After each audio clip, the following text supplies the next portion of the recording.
Where the horizon merges with the eternal, the human soul finds its purest mirror. Welcome to a journey through the corners where reality breaks to give way to wonder.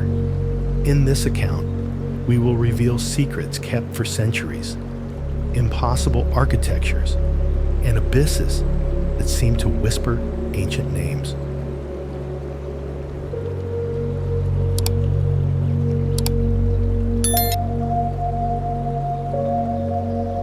Prepare yourself, because what you are about to see is not just a map of destinations, but a cartography of the extraordinary. A place where the line between life and death is as thin as a thread.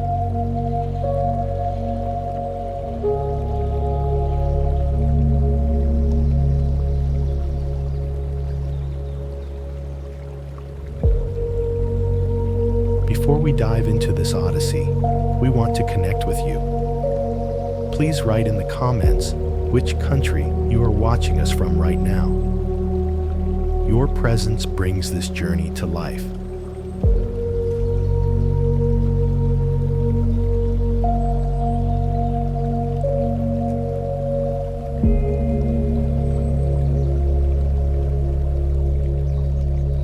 How is it possible that a single region houses more than 250,000 lakes, each keeping a secret that modern man has not yet been able to fully decipher? Ontario is a realm of water and ancient stone sitting on the Canadian Shield, a geological formation dating back nearly 4 billion years, representing the very roots of the planet.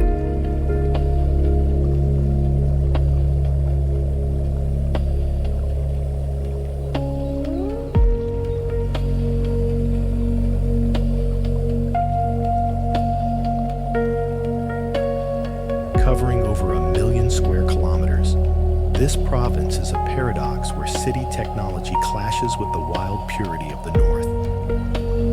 Looking at its geography from above, Ontario looks like a broken mirror of colossal dimensions, reflecting the fury of the sky and the depth of the abyss.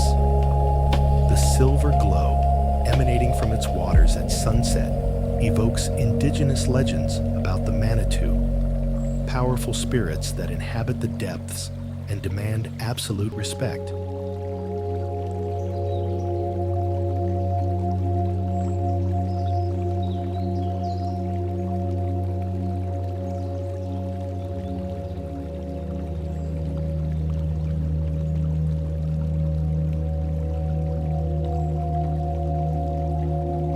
Local fishermen warn never to stare into the center of the darkest lakes, for they say the water can steal your reflection, and with it, your identity. The liquid immensity of this place is a reminder that we are terrestrial beings living in a world that belongs to water. Surrounded by this infinite horizon, you will be forced to ask with fear, how deep is the darkness hiding beneath this glass mirror? And what would happen if something decided to emerge?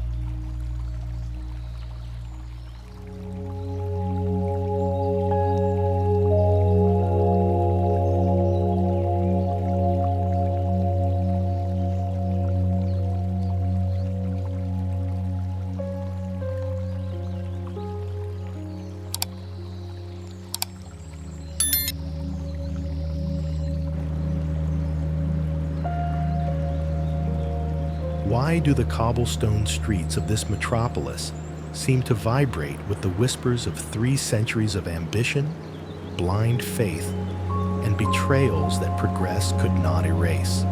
Montreal is an urban chimera where the old European world merges with the verticality of contemporary architecture in a frantic dance.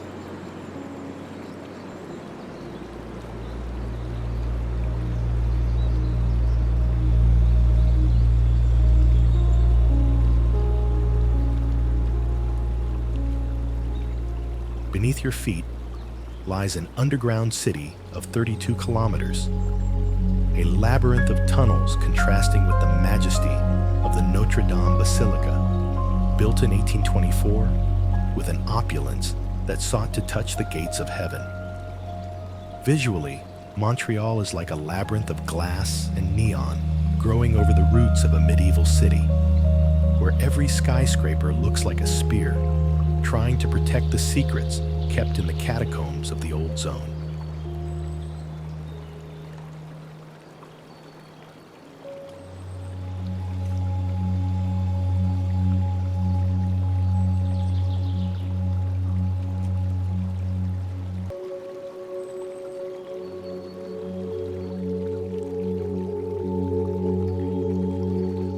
The glow of blue stained glass windows on winter nights creates an atmosphere of pure mysticism, feeding legends of the Lady in White, wandering the port, searching for her lost past.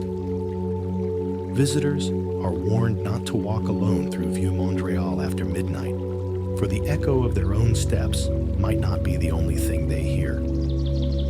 This city does not forget, and every corner is a trap of nostalgia. As you lose yourself in its duality, the final question will haunt you. Are you the one walking freely through these streets? Or is Montreal's past dragging you into its depths?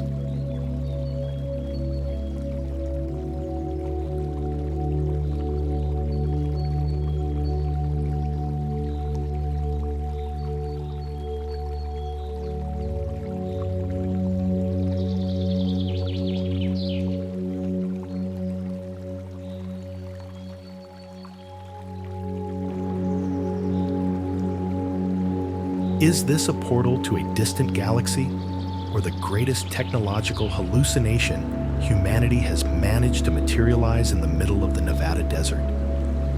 The Las Vegas Sphere is an unprecedented structure, 112 meters high and 157 meters wide, covered by 1.2 million LED discs that make it the largest screen on the planet.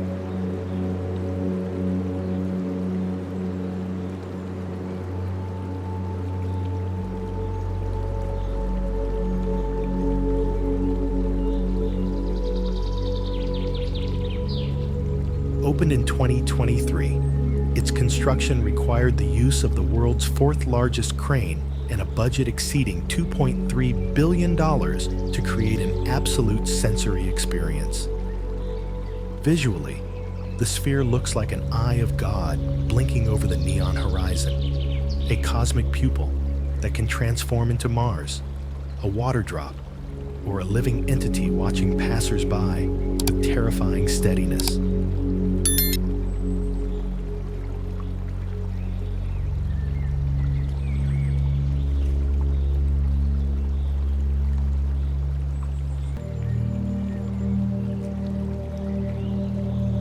The digital glow emanating from its surface is so powerful that it can be seen from space, creating lighting that alters the perception of night. It is said that the AI managing its images possesses a rudimentary consciousness that learns from the reactions of those who look at it. Faced with this demonstration of visual power, an existential question filters through the pixels. Are we using this technology to expand our minds? Or is this sphere the first step to replacing our reality with a simulation we will never want to wake from?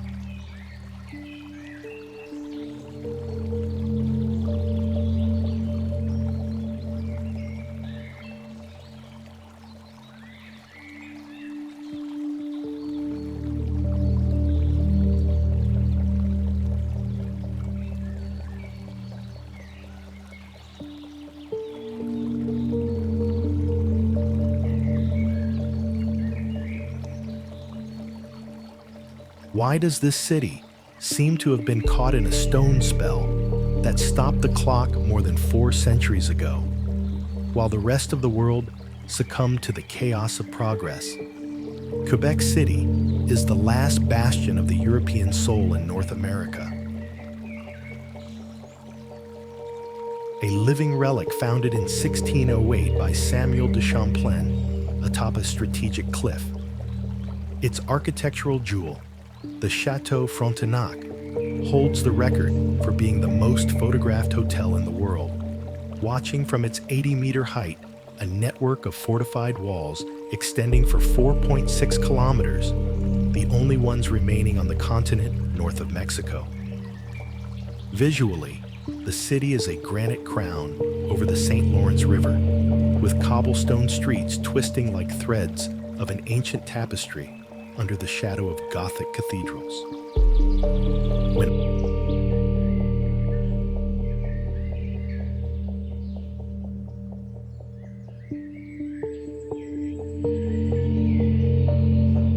iron lampposts cast long shadows over the cold stone, the glow of lit windows evokes the nostalgia of New France and the whispers of soldiers who died defending their honor. It is said the soul of the city resides in the echo of footsteps on wet pavement, an invisible presence watching you from wrought iron balconies. As you lose yourself in its timeless beauty, a disturbing doubt will assail you. Is this city a refuge for history? Or is it a mausoleum where the past keeps us prisoners of its own melancholy?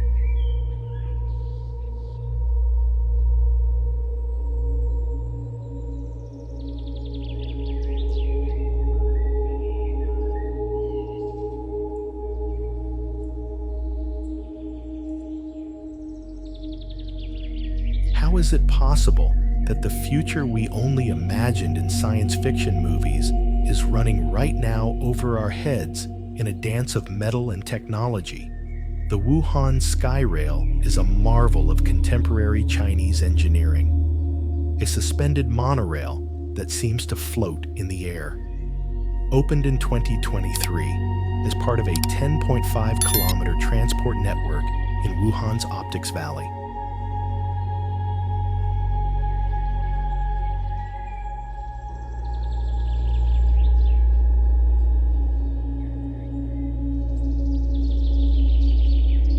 This structure uses levitation technology and automated driving, moving at speeds that challenge traditional urban perception, while its transparent carriages offer a 270-degree view of the urban abyss.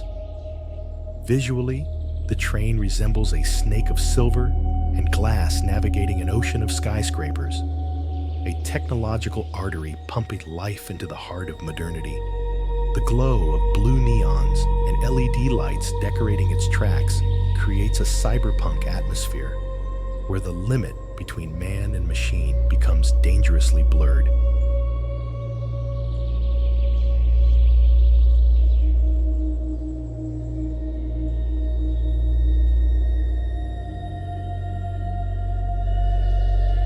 It is said traveling on the Sky Rail is like sliding through the bloodstream of a colossal artificial intelligence that has taken control of the city.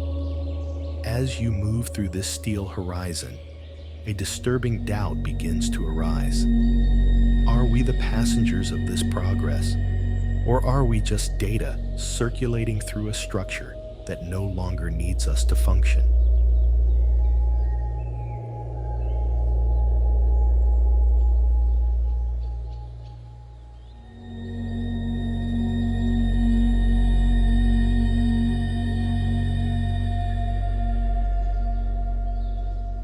Is it possible to build a monument to a time that has not yet occurred, capturing the essence of tomorrow in a structure that defies all laws of conventional geometry?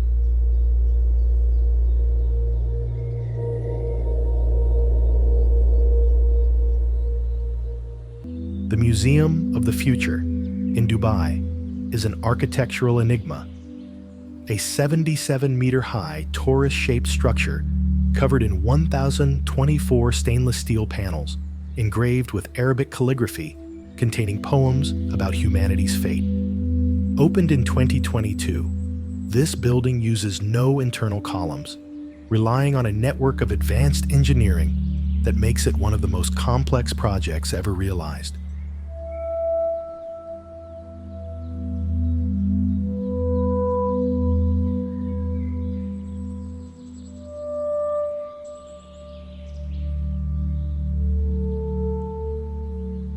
Visually, the museum looks like a silver eye watching the Emirates horizon, a technological pupil reflecting the desert sun with an almost blinding brightness. At night, the calligraphy is lit with laser beams that seem to transmit coded messages toward outer space, creating an atmosphere of digital mysticism.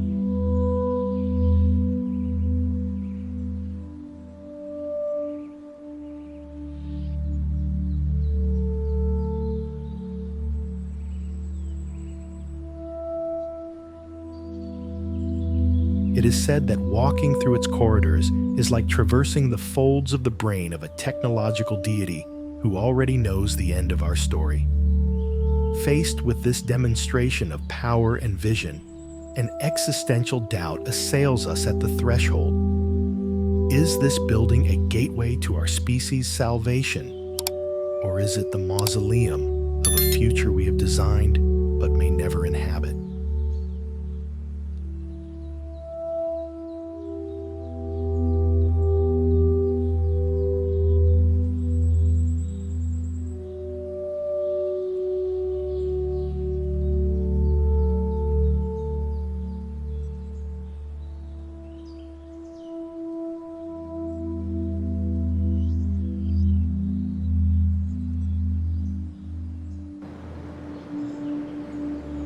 How can a small nation of men defy Poseidon's fury and build a wall to stop the insatiable hunger of an ocean seeking to devour their land? The Delta Works in the Netherlands are a colossal network of 13 barriers, dams, and locks designed to protect the territory after the catastrophic flood of 1953.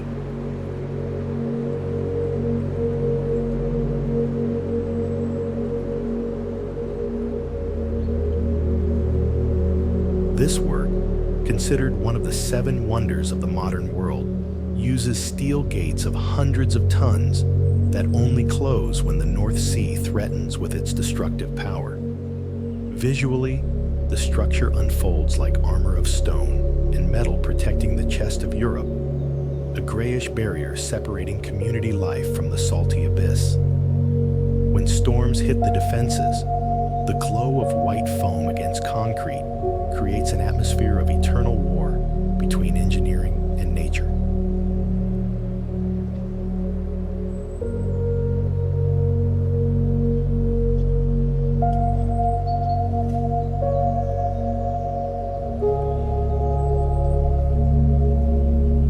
Local legends speak of ancient sacrifices made to calm the waters, while today, machines watch with a gelid silence. It is a reminder that survival has a price of constant vigilance. Surrounded by the immensity of contained water, a piercing question arises on the horizon. How long can human ingenuity resist the unstoppable rise of sea levels before the wall is finally overcome by the tide of destiny?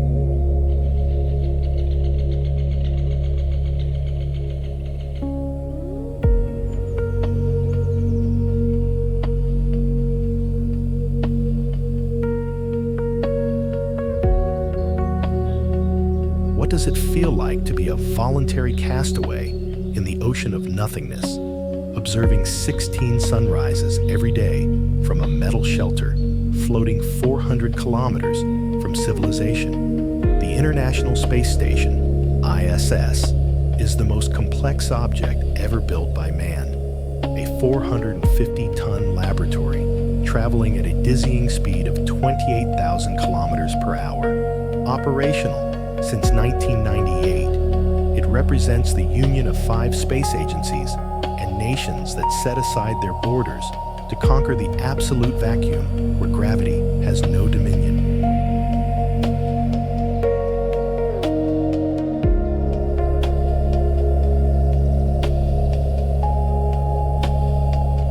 Visually, the ISS looks like a firefly of silver and golden solar panels navigating against the black velvet of the cosmos, a structure so fragile that a speck of dust could destroy it in an instant. The blue glow of Earth reflected in the hatches bathes the astronauts in a sacred light, an illumination that makes them understand the insignificance of human wars. Space chronicles mention shadows moving outside the station and whispers on radio frequencies that do not come from any Earth base. In this sanctuary of science suspended in the cosmic abyss, a final question will haunt you. Is this station our life raft for a stellar future? Or is it the last mausoleum of a species that dreamed of touching the stars before extinguishing in its own dust?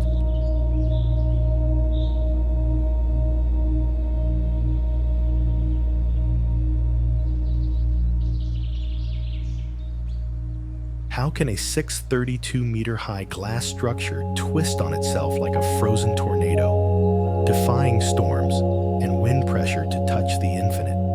The Shanghai Tower is the world's second tallest building and the most sustainable of its kind, with a design that rotates 120 degrees as it rises to reduce wind loads by 24%. Opened in 2015, it features a double glass skin acting as thermal insulation and houses 9 vertical gardens suspended in the air, creating microclimates within its concrete spine.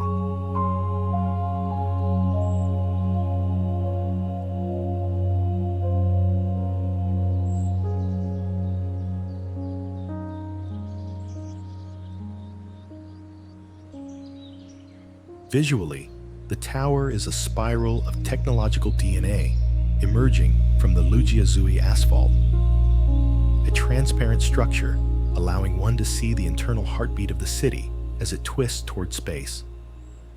The violet and blue glow emanating from its LED lighting systems creates an atmosphere of mystical power, as if an energy dragon were trapped inside its glass shell.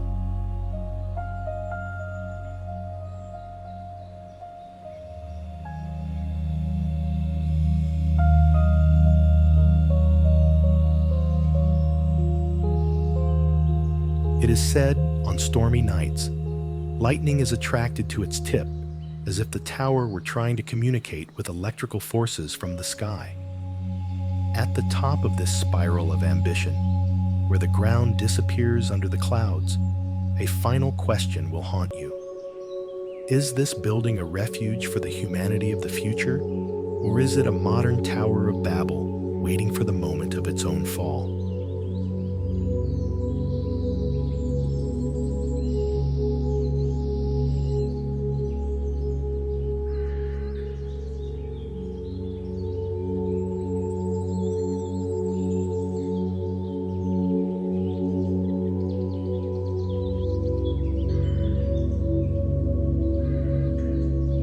Here, the breath of 2 continents merges in a single historical sigh, where the Bosphorus acts as the sacred bridge between eternal yesterday and infinite present.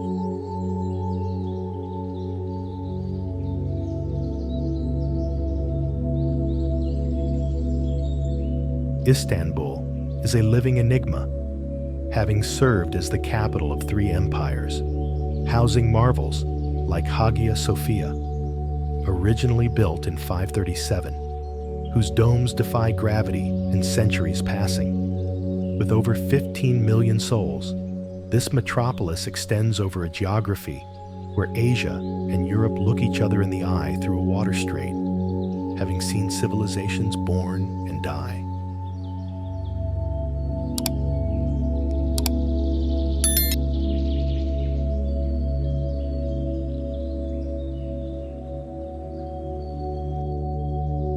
Visually, the city is a golden silk tapestry, and minarets piercing the sky like praying fingers, a labyrinth of bazaars and marble palaces smelling of spices and ancient time. Setting sun glow over the Golden Horn creates an atmosphere of imperial mysticism, an illumination appearing to wake sultans and emperors' ghosts still watching their domains.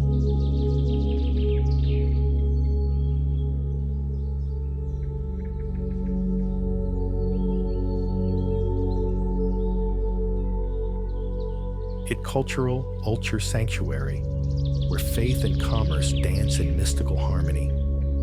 Losing yourself in its millenary streets, a disturbing question will haunt you. Is Istanbul a city belonging to the world, or is the world finally finding its center in this spiritual crossroads?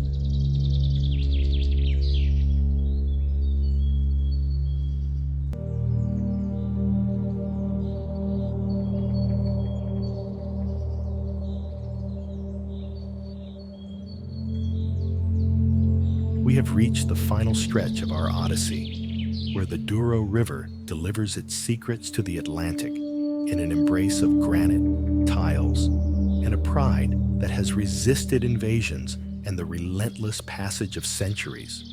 Porto is the heraldic soul of Portugal, a city whose historic center was declared a World Heritage Site by UNESCO and is defined by the majesty of the Luís I Bridge, an iron structure of 172 meters high, built in 1886.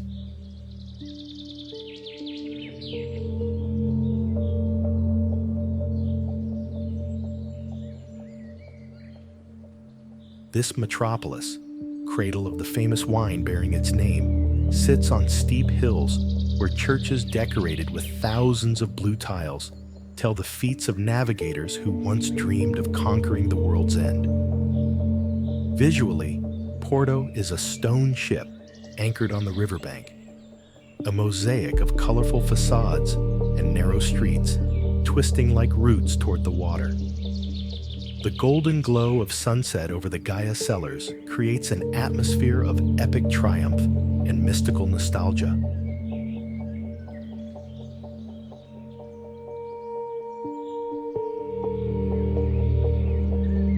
A light that cleanses travelers' souls and prepares them for return. This city is not just a destination. It is a reminder of human greatness and our small but significant footprint in time. After touring the 71 most amazing corners of the planet, a final and eternal question remains suspended in the port's salty air. Is it the journey that changes us? Or is it that each of these places already lived within us, waiting to be discovered, to realize that the world, in all its immensity, is our true and only home?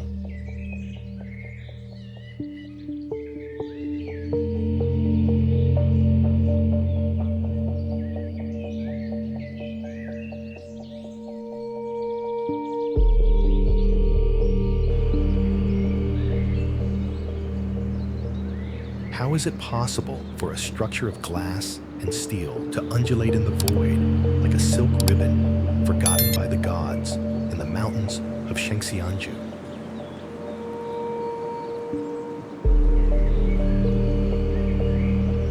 The Ruyi Bridge is a marvel of modern Chinese engineering that defies vertigo at 140 meters high, spanning 100 meters over an abyss that seems to have no end. Opened in 2020, its design is inspired by the Ruyi, a ceremonial Chinese scepter symbolizing good fortune and power, but its serpentine shape evokes a mythological creature suspended in the air.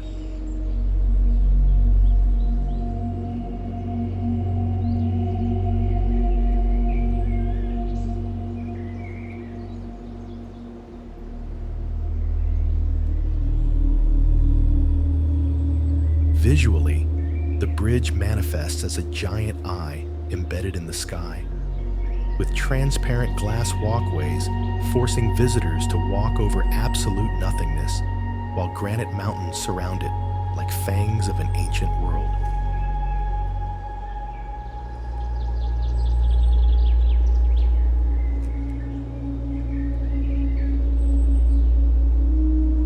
When sunlight hits the transparent panels, a blinding radiance is generated, a divine illumination that makes the structure appear to dematerialize in the air. Locals say crossing it is a test of heart purity, for the winds sweeping the canyon carry the breath of the dragon guarding the summits.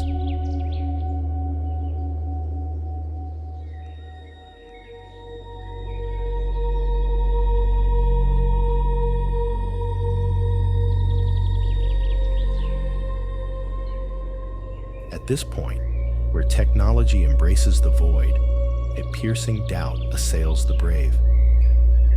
Is this bridge a path to spiritual enlightenment? Or is it a reckless challenge that the mountain only allows to exist by a whim of fate?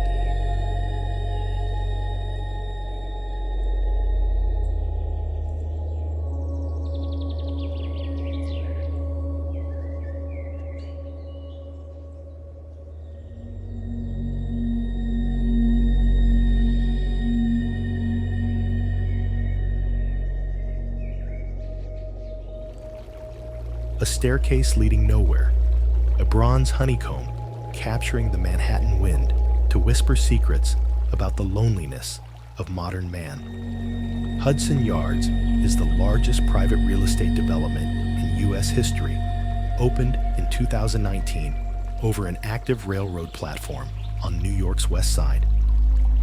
Its heart is the Vessel, a labyrinthine structure 45 meters high, composed of 154 interconnected flights of stairs, inviting visitors to get lost in an impossible geometry of metallic reflections. Visually, the complex looks like a golden porthole or a mechanical beehive watching the Hudson River with a gelid and elegant steadiness. The glow of the sun reflected in the glass panels of surrounding skyscrapers creates an atmosphere of capitalist mysticism, an illumination appearing to promise success that is always one step higher. It is said that walking through its upper levels produces a sense of divine detachment, where city noise disappears to give way to an artificial and oppressive silence. It is an architecture of pure ambition, defying traditional utility. Before this mountain of metal, serving only to look at the void, a piercing question arises on the horizon. Are we climbing toward the peak of progress, or are we simply going in circles in a golden cage designed to distract us from our own insignificance?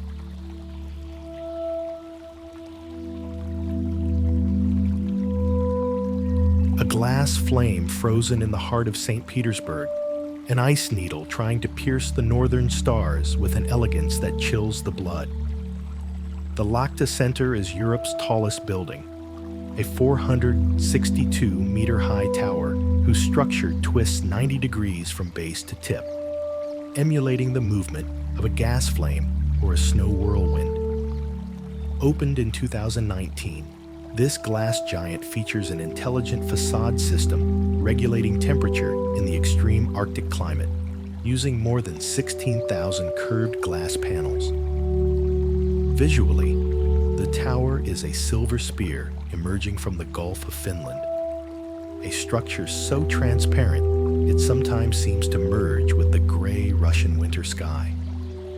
The white glow of the aurora borealis reflected in its walls creates an atmosphere of gelid mysticism, an illumination locals associate with the return of a winter king watching the nation's fate from the heights.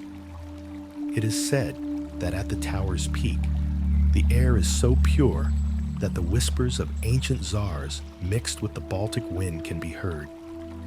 It is a declaration of power and verticality, defying the horizontality of history. Before this glass flame emitting no heat, a final question will haunt you. Is this building a lighthouse of light for humanity's future? Or is it the definitive monument to an eternal winter that will eventually cover everything?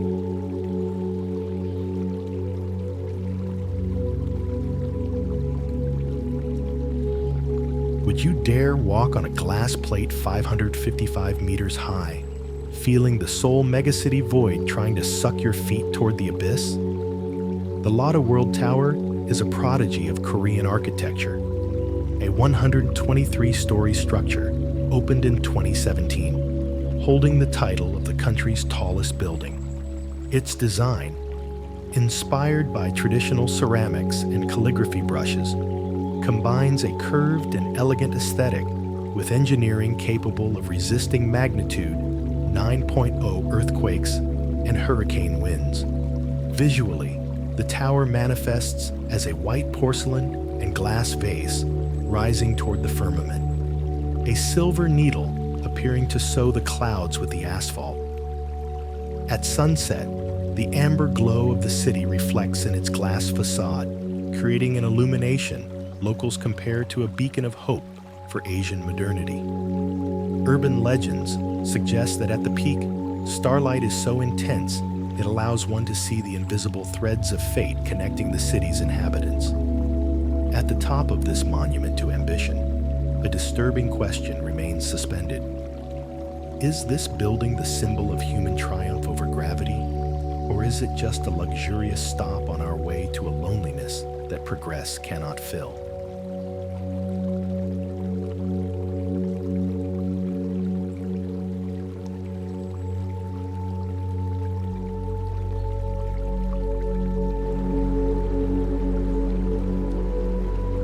Behold the Golden Horn, a geographical marvel changing shape according to tide, will, and Adriatic wind whim.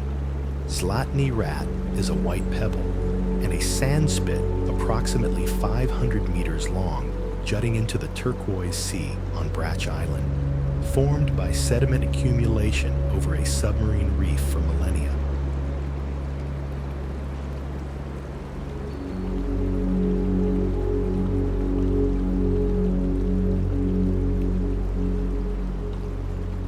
Its tip turns east or west depending on sea currents, making it a living and constantly transforming structure. Visually, the beach looks like an ivory fang piercing deep ocean blue, surrounded by a pine forest, offering shade and refuge from the Mediterranean sun.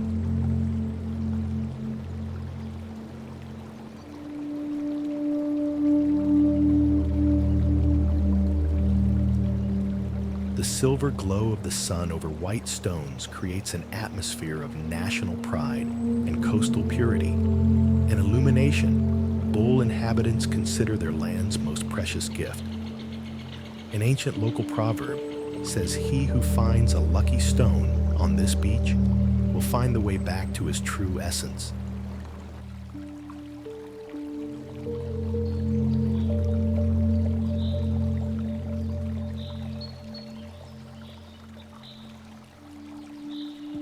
In this horizon, where water and sand dance in an eternal ritual, a doubt arises caressing the mind. Is the beach changing shape for us? Or is it teaching us that nothing is permanent in time's infinite flow?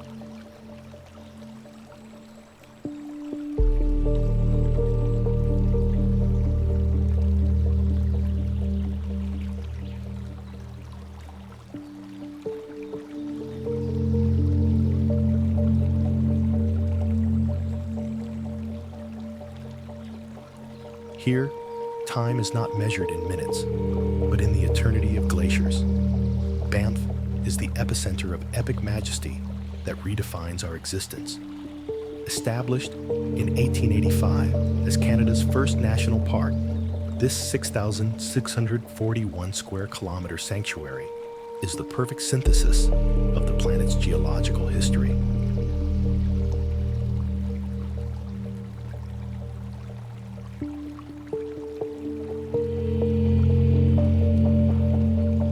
Mountains rise here like gray giants with turquoise veins, represented by the supernatural waters of Lake Louise and Moraine Lake.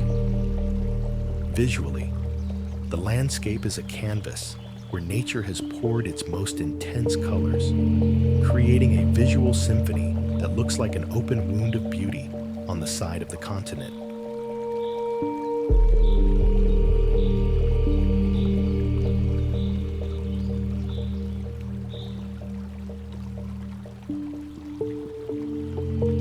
When sunlight hits the snowy peaks, a phenomenon of sacred radiance occurs, as if divinity itself were manifesting in stone and ice.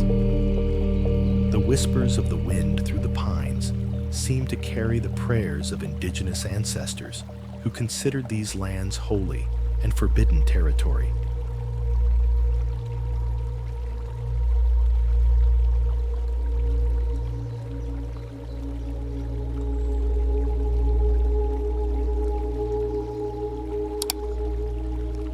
Faced with such magnitude, human pride completely disintegrates, forcing us to confront our own smallness. In the presence of these monuments that have seen eras born and die, are we the observers of beauty, or are we merely specks of dust caught in the eternal dream of the mountain?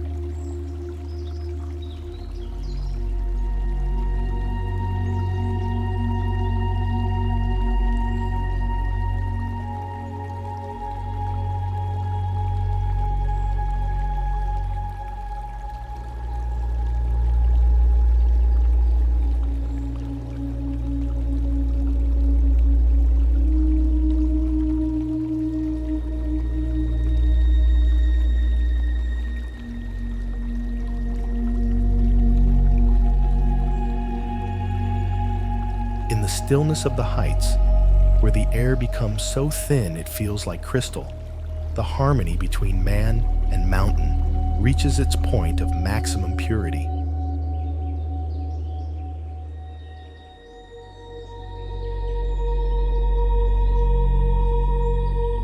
Whistler is a cathedral of ice situated at 2,182 meters in altitude, a place where the silence is so deep it allows one to hear the heartbeat of the earth. Host to the 2010 Winter Olympics, this terrain has witnessed human feats that challenge the limits of physical survival on a layer of snow that can reach several meters thick.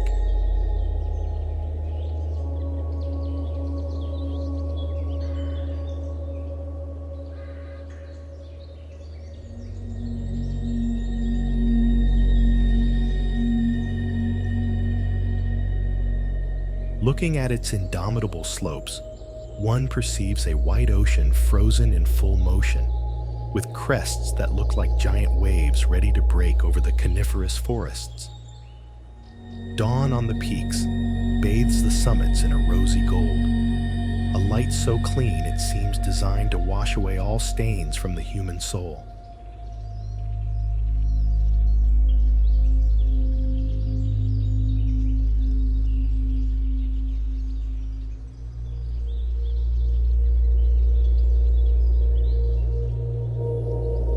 Local inhabitants tell legends of snow spirits who protect the trails from those who lose respect for nature. That white solitude, immense and sacred, pushes us into a necessary introspection to find our own peace.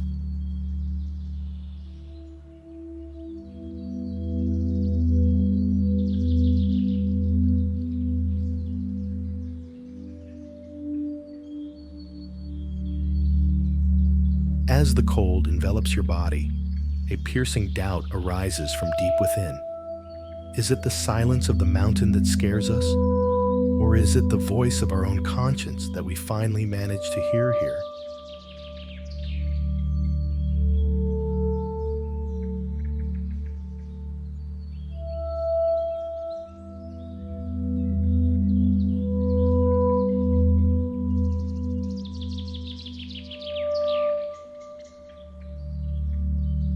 Behold the fall of the gods, where sublime beauty meets a force that could disintegrate the will of any mortal. Niagara Falls are not just water, but a wound of liquid thunder that drains the Great Lakes with a relentless and ancestral fury.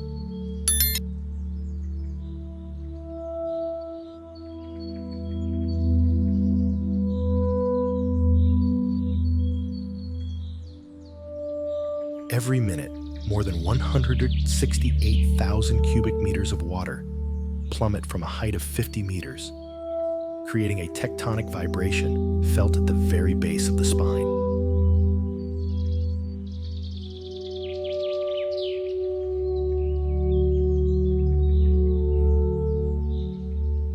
Visually, Niagara is a scar of white foam that cuts through limestone, an infinite bridal veil that hides the abyss beneath a curtain of perpetual vapor.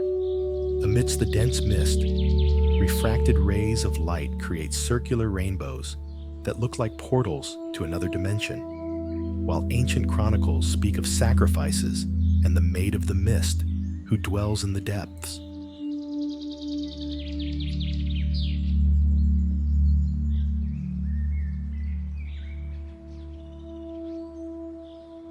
The water hits the rock with a violence so rhythmic it becomes a form of forced meditation, reminding us that we are water returning to the source. As cold vapor blurs your vision and the roar erases all mundane thought, a haunting question remains suspended over the precipice. Is this roar a song of welcome to a forgotten paradise, or is it the final warning of a nature that has decided to reclaim absolute dominance?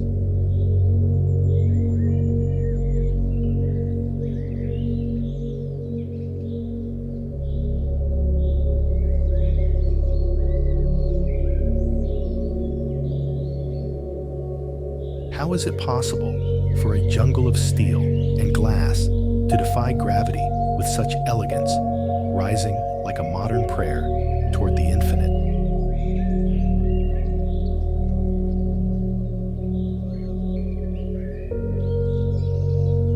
Toronto is an enigma of engineering and design that dominates the northern shore of Lake Ontario with an almost divine presence.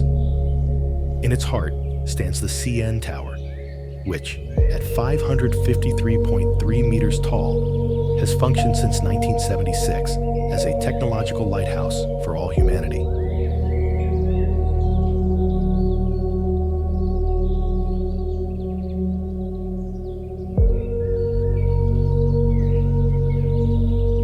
Contemplating the city center from the air is like observing a forest of metal needles trying to sew the clouds to the firm ground, creating a perfect geometry of power and ambition.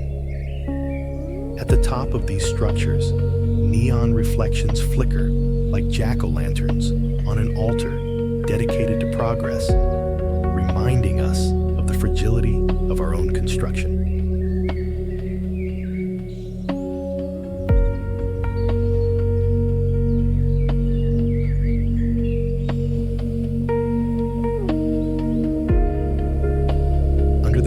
The skyscrapers, one feels a vibrant, almost mystical energy, where time seems to accelerate to reach a future we do not yet understand. This atmosphere of grandeur forces us to stop and ask with growing melancholy.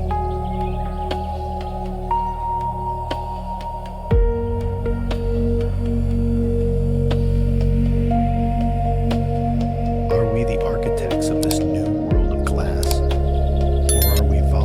prisoners who have built our own cages to admire from afar the freedom of the horizon?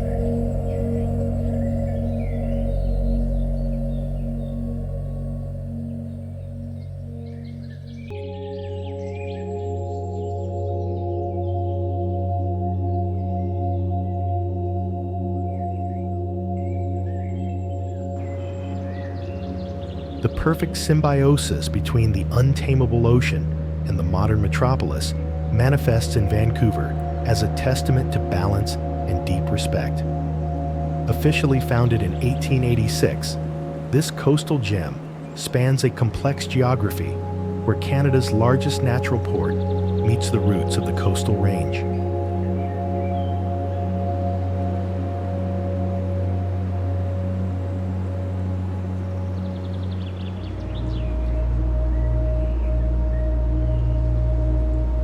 With over 400 hectares of temperate rainforest, its green lung, Stanley Park, acts as a sanctuary where ancient trees whisper secrets to neighboring skyscrapers.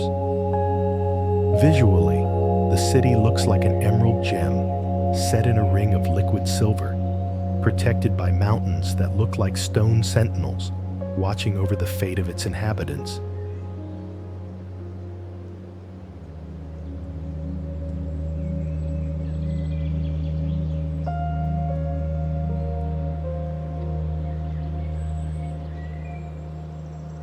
At sunset, the violet glow over the Strait of Georgia evokes the spiritual presence of the Salish people, who believe the land has memory and that every rock possesses a soul.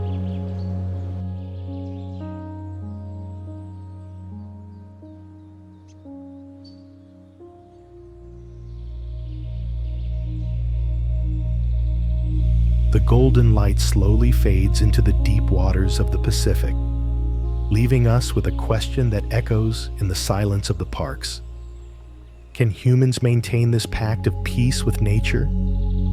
Or will the day come when the forest reclaims the space that concrete has stolen over centuries?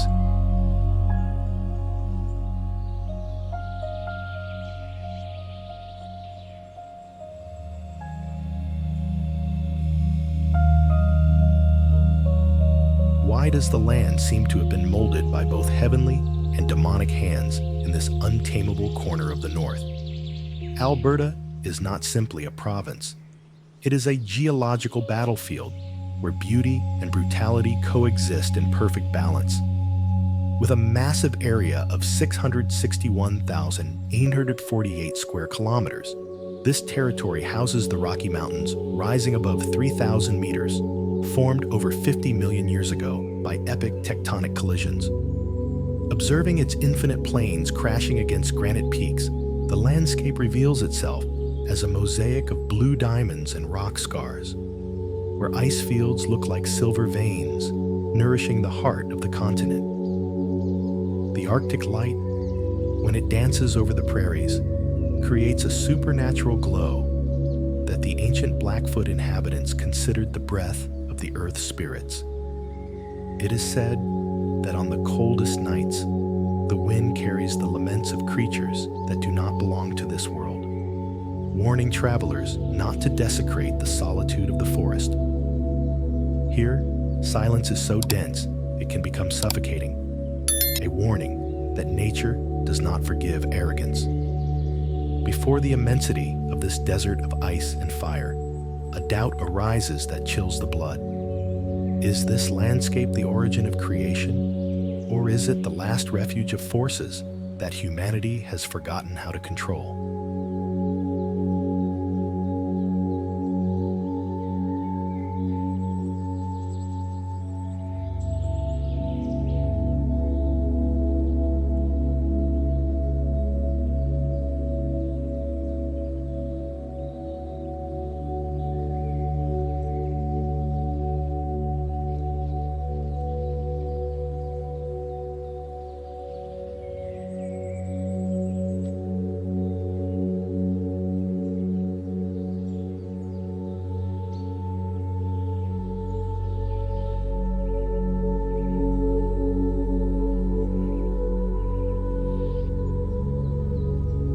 Do not listen to the echoes emerging from the depths of the canal when thick fog descends over the capital, or you might lose yourself in time forever. Ottawa is a city built on secrets and Gothic structures that seem to watch every movement of the living.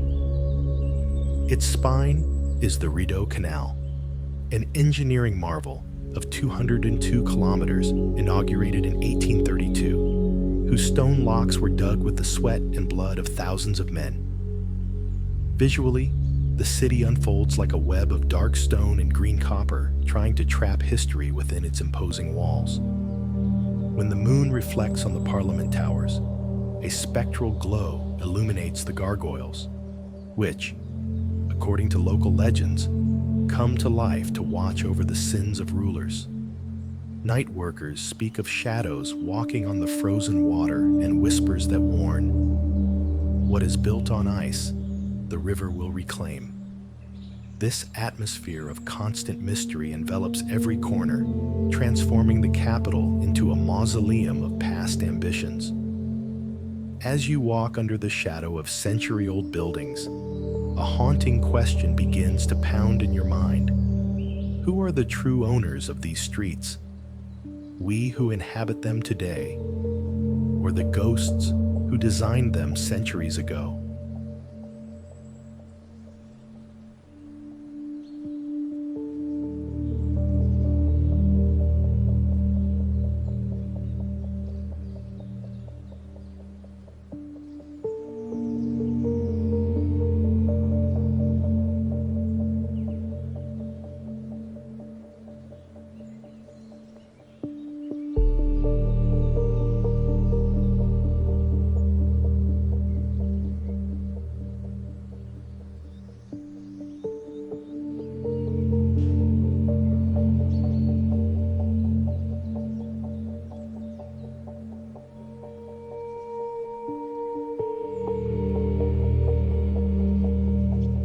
Stop before the impossible color of these waters traps you in a hypnotic trance from which your soul may never wake.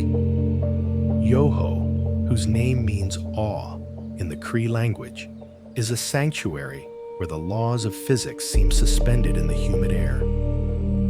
At its heart lies the Burgess Shale, a fossil site over 500 million years old, containing creatures so strange they look like aliens trapped in stone, alongside the imposing Takaka Falls, plunging from 373 meters.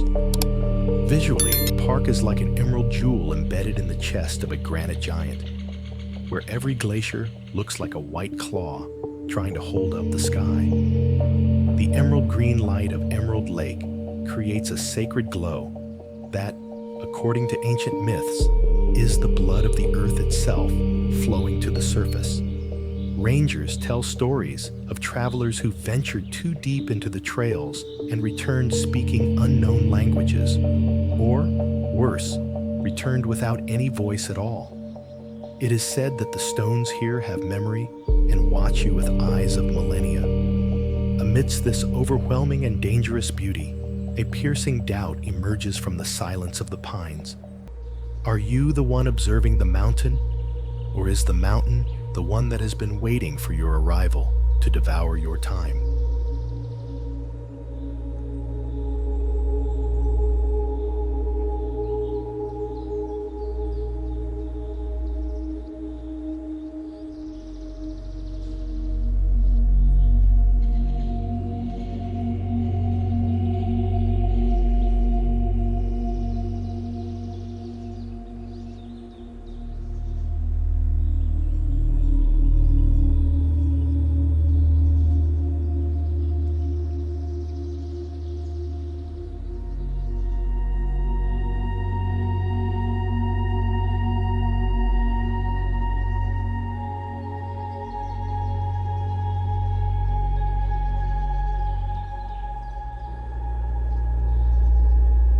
Never stray from the marked trails when the evening mist begins to lick the roots of the century-old pines. Algonquin is not just a park, it is a labyrinth of survival where man is an insignificant intruder. Established in 1893 as Ontario's first provincial park, this sanctuary covers a colossal 7,653 square kilometers and protects over 2,400 crystal-clear lakes formed by retreating glaciers. Visually, the terrain unfolds as an infinite mosaic of liquid veins and impenetrable forests, a wooden fortress that seems to change color with astonishing chromatic violence during autumn. When the amber light of twilight filters through the treetops, it is said that the spirit of Tom Thomson, the famous painter who mysteriously disappeared in these waters, still wanders seeking his unfinished work. Wolves howl at a frequency that seems to connect this world with the beyond, warning that the wild nature reclaims its rights when night falls. In the heart of this green solitude, where silence is absolute and heavy, a question arises that chills the blood. Are you walking alone through the forest? Or is there something ancestral that has been following your steps since you crossed the tree line?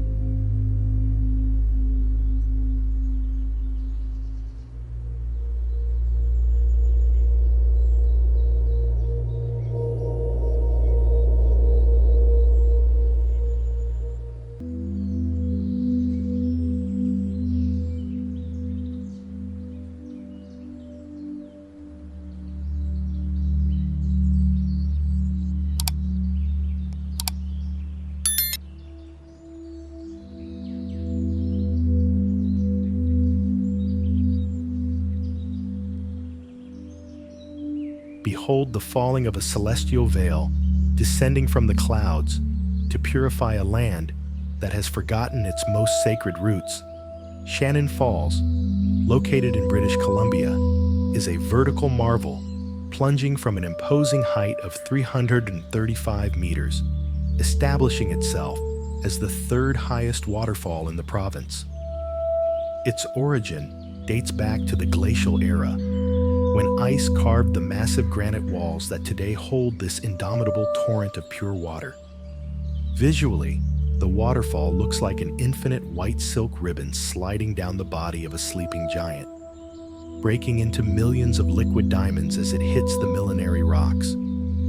Amidst the perpetual mist emanating from its base, sunlight creates fragmented rainbows that the Squamish indigenous people identify as the Trail of Senoshka, a mythical sea serpent that transformed the landscape with its passing.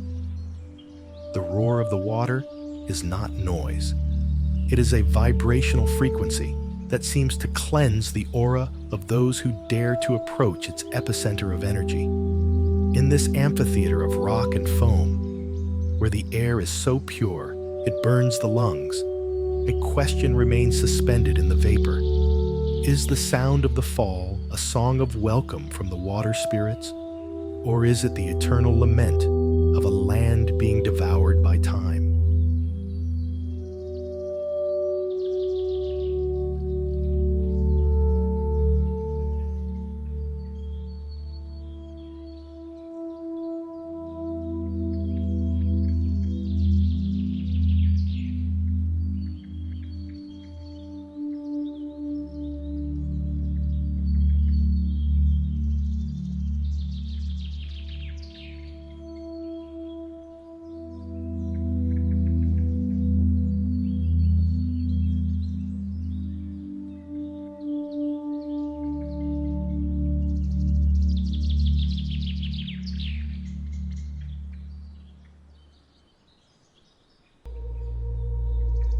In the immensity of the Canadian Rockies, there exists a realm where sky and earth unite in an embrace of ice that has lasted for millennia. Jasper is the largest national park in this range, with 11,000 square kilometers of a geography so extreme it seems to belong to another planet.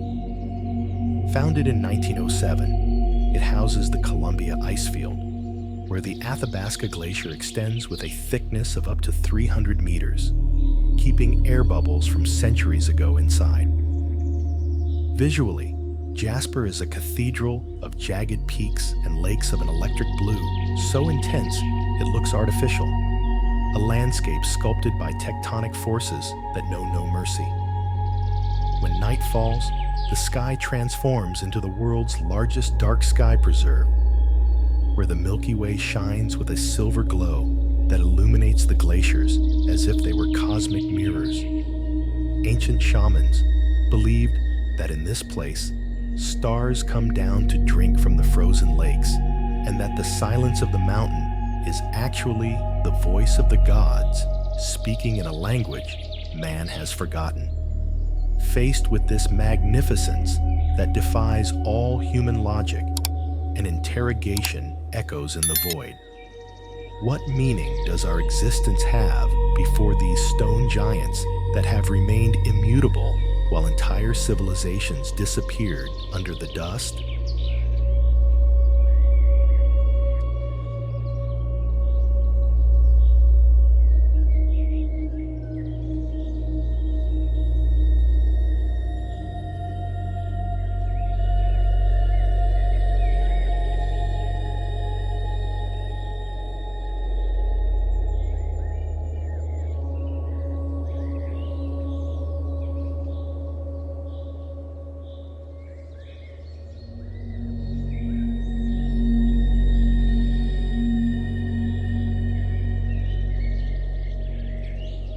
How can a sanctuary of giant trees and ancestral shadows resist the siege of concrete, keeping the wild heart of a modern metropolis alive?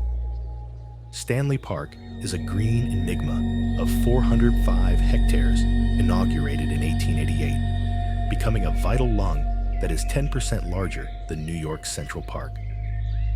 Almost surrounded by the waters of the Pacific, its 9-kilometer seawall protects an ecosystem where red cedars over half a millennium old, coexist with totemic monuments telling stories of lost lineages. Visually, the park is a precious emerald set in a ring of steel and glass, where trails twist like roots trying to strangle the noise of the nearby city. When the sun sets behind the Lion's Gate Bridge, a violet glow bathes the totems, giving them the appearance of living sentinels guarding the secrets of the Squamish and Musqueam peoples. It is said the trees here have souls, and that, if you stay quiet enough, you can hear the rhythmic heartbeat of the earth connecting the forest with the ocean. In this corner, where nature and the city look each other in the eye, a final question will haunt you. Is this park a gift from the city to man? Or is it the last refuge where the earth waits patiently to reclaim what was always hers?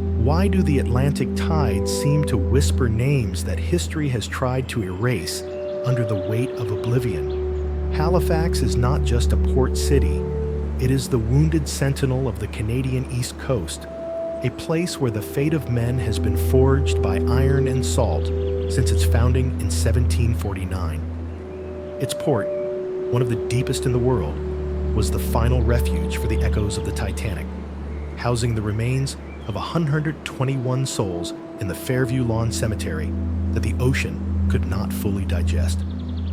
Visually, the city rises as a fortress of granite and fog, where the Halifax Citadel dominates the horizon like a stone eye that never blinks, watching the passing of centuries.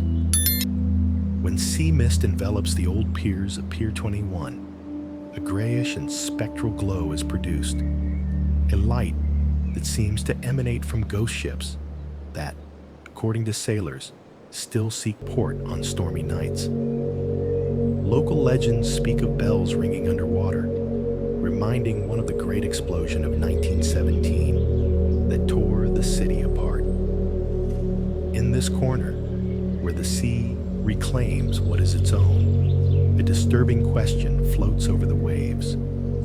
Are the lighthouses the ones guiding the living? Or are the souls of the shipwrecked the ones lighting the way so as not to feel alone in the abyssal darkness?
Canada is not simply a country. It is a telluric force of 9.98 million square kilometers where nature still dictates the laws of life and death. Since its confederation in 1867, this territory has been a laboratory of human resistance against temperatures that can drop below 50 degrees Celsius in the wilderness of the Yukon. Contemplating its immensity from above, the country reveals itself as a wound of ice and spruce, an infinite tapestry where the northern lights act as neon veins trying to give heat to a frozen body.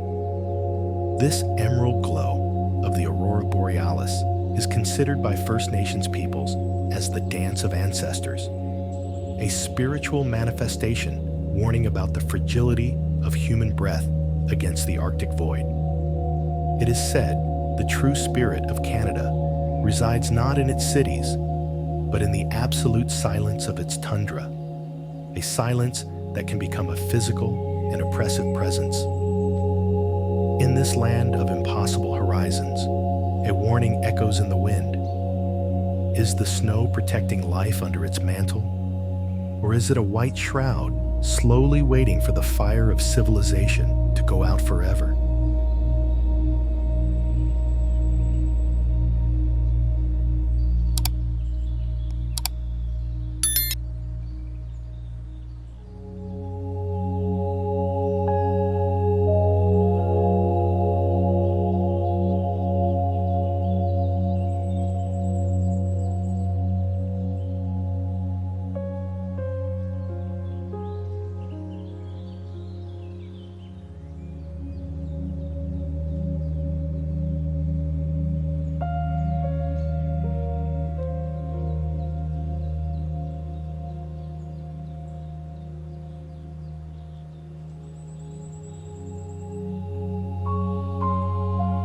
Keep absolute silence upon entering these caverns, for the water flowing through its stone veins has ears and has been listening to the world's secrets for 5 million years. The Bengsi Water Cave in China is an underground cathedral housing the world's longest underground river, with a navigable section extending nearly 6 kilometers under the Earth's crust. Inside, the temperature stays constant at a chilly 12 degrees, while stalactites and stalagmites of impossible shapes hang like crystal teeth, ready to close on intruders. Visually, the cave is the esophagus of the earth, a throat lit by artificial lights, creating shadow puppets on walls that seem to throb with their own life. The cyan glow reflected in the deep waters creates an atmosphere of oppressive mysticism, where legends speak of aquatic spirits guiding boats to areas where time stops. Guides warn not to touch the water in the darkest areas, for you might wake ancient memories that do not belong to our species. As you navigate through this womb of rock, a disturbing question will begin to seep into your mind. Are you the one exploring the depths of the cave, or is the cave extracting your thoughts as you venture into its eternal darkness?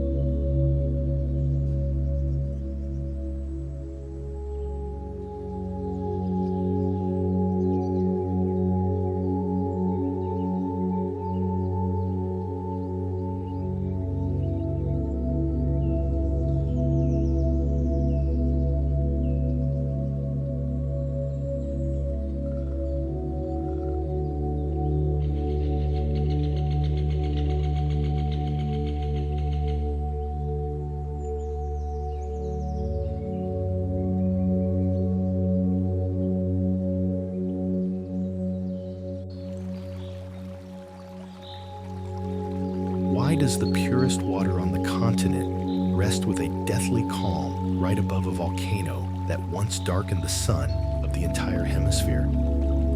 Heaven Lake, located at the summit of Pektu Mountain on the border between China North Korea, is a body of water situated at 2,189 meters, with a depth reaching 373 meters. Formed after a cataclysmic eruption in 946 AD, this body of water remains frozen for most of the year, acting as a sapphire plug over a core of latent fire. Visually, the lake is a blue pupil in the face of a giant of ash and snow, surrounded by 16 peaks rising like guards of honor in an eternal ritual. When the mist clears and the zenithal light illuminates its surface, a sacred glow emanates that Koreans consider the birthplace of their civilization. However, stories about the Tianchi Lake monster and strange lights emerging from its depths maintain a constant mystical tension. It is a place where the divine and the destructive join hands in absolute silence. Before this landscape of lethal purity, a question remains suspended in the cold air. Is this lake a gift from heaven to hide the earth's fury? Or is it the volcano's eye patiently watching the moment of its final awakening?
Beware of every step you take in this forgotten frontier, where the echoes of warriors still resonate among the stones.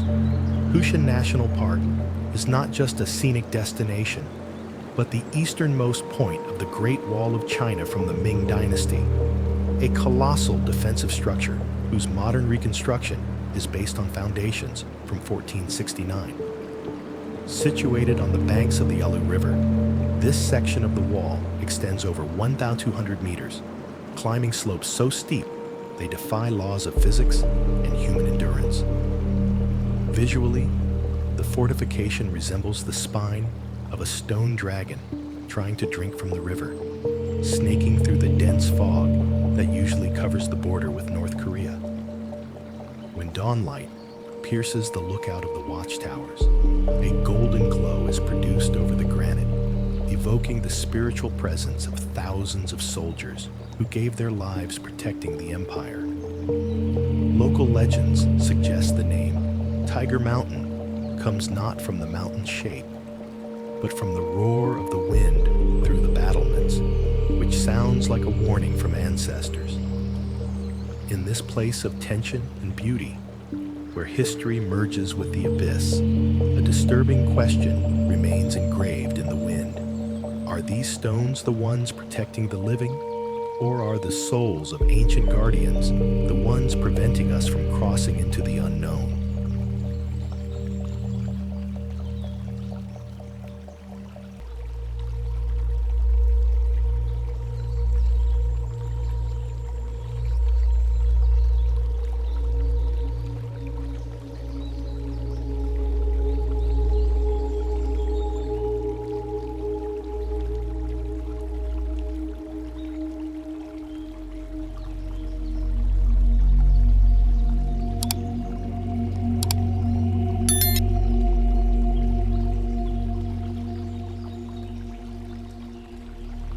What secrets are hidden beneath this glass mirror that seems to have been designed by the gods to reflect the purity of the human soul? Jingbo Lake, or Mirror Water Lake, formed approximately 5,000 years ago following a series of volcanic eruptions that blocked the Mudanjiang River, creating a 95 square kilometer body of water of supernatural stillness. Situated at an altitude of 350 meters, its depths hide underwater forests and basalt formations, telling the story of a cataclysm of fire transformed into peace. Visually, the lake is a sheet of liquid obsidian, capturing the sky with terrifying fidelity, surrounded by cliffs looking like petrified giant faces watching the horizon. When sunbeams hit the surface after rain, a silver glow emanates that ancient shamans linked with the presence of a white dragon sleeping on the lakebed. They say, if you look at your reflection for too long, the water may show you fragments of lives you haven't lived or secrets you'd rather forget. In this absolute stillness, where time seems to have stopped by divine mandate, a doubt arises that disturbs the calm. Is the reflection you see in the water truly yours, or is it the lake observing you from a dimension we cannot understand?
Do not try to count the peaks of this sacred mountain, for it is said that he who manages to decipher their exact number will lose the way back to the world of men.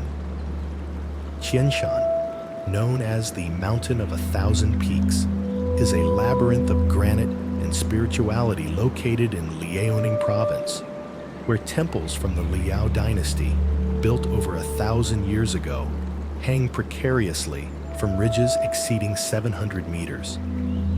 This complex is a fortress of faith, housing both Buddhist and Taoist monasteries that have survived wars and the relentless passage of centuries.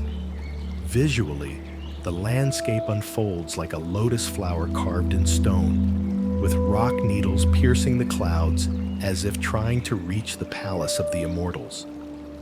The glow of candles and incense emanating from the pavilions at the summit creates an atmosphere of pure mysticism, a dim light that seems to guide lost souls toward enlightenment.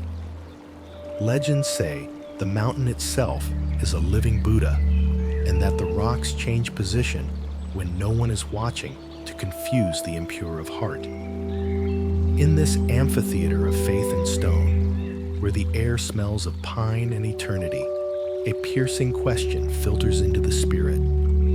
Is it the mountain that holds up the temples, or is it the devotion of the monks that prevents these peaks from collapsing under the weight of time?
eight divine hands emerge from the depths of the earth to hold this golden path that seems to lead directly to the gates of paradise. The Golden Bridge, located in the Ba Na Hills of Vietnam, is a masterpiece of architectural design. Opened in 2018, suspended at 1,400 meters above sea level, and extending for 150 meters of pure elegance.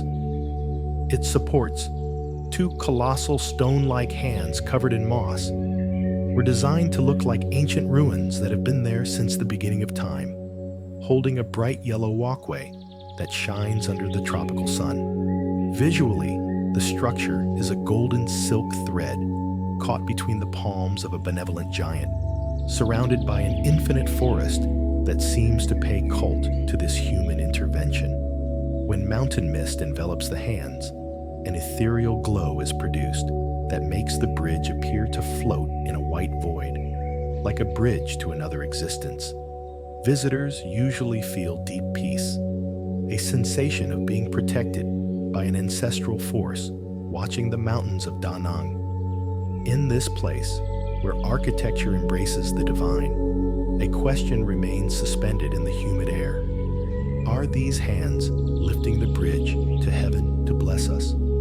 Or are they trying to prevent us from falling into the abyss of our own vanity?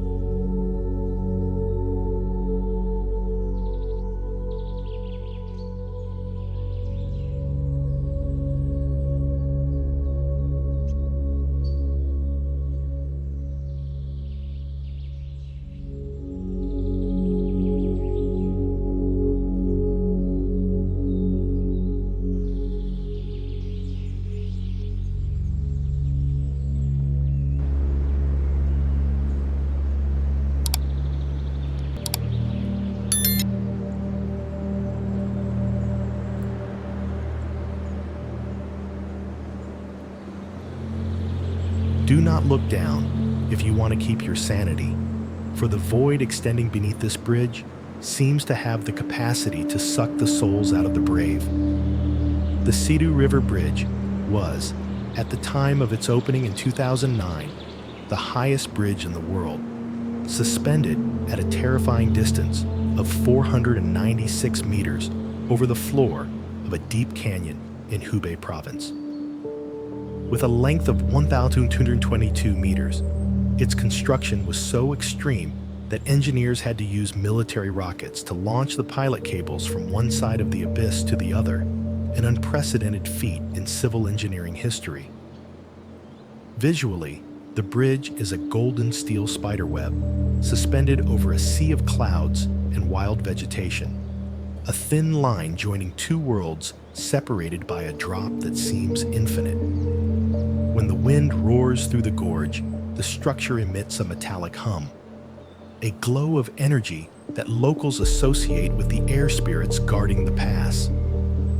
They say the shadows projected on the river bottom do not belong to cars, but to entities lurking in the canyon's darkness. As you cross this marvel of engineering, a piercing question stabs your chest. How fragile is the steel thread separating you from eternity when the mountain wind decides to reclaim what is its own?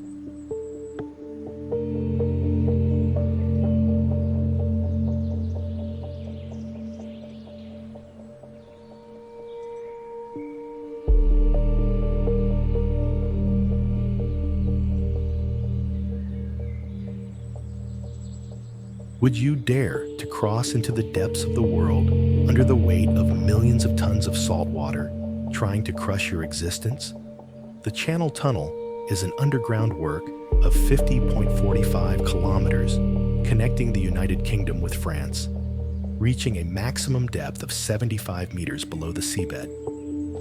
Opened in 1994, this artery of concrete and steel was excavated by colossal machines that devoured chalk rock to unite two nations that the sea had separated for millennia. Visually, the tunnel is the esophagus of a technological beast, an infinite passage of rhythmic lights where high-speed trains move like projectiles in absolute darkness. Traveling through its interior, the glow of emergency lights creates an atmosphere of mystical claustrophobia, where silence is interrupted only by the vibration of tectonic plates. Workers tell legends of echoes from old shipwrecks that seem to seep through the concrete walls. It is a place where time distorts, and ocean pressure feels like a constant pulse on the temples. In this metal tomb beneath the waves, a disturbing doubt arises from the cold. Is this tunnel a bridge to progress? Or is it a trap of human pride that the sea is patiently waiting to flood?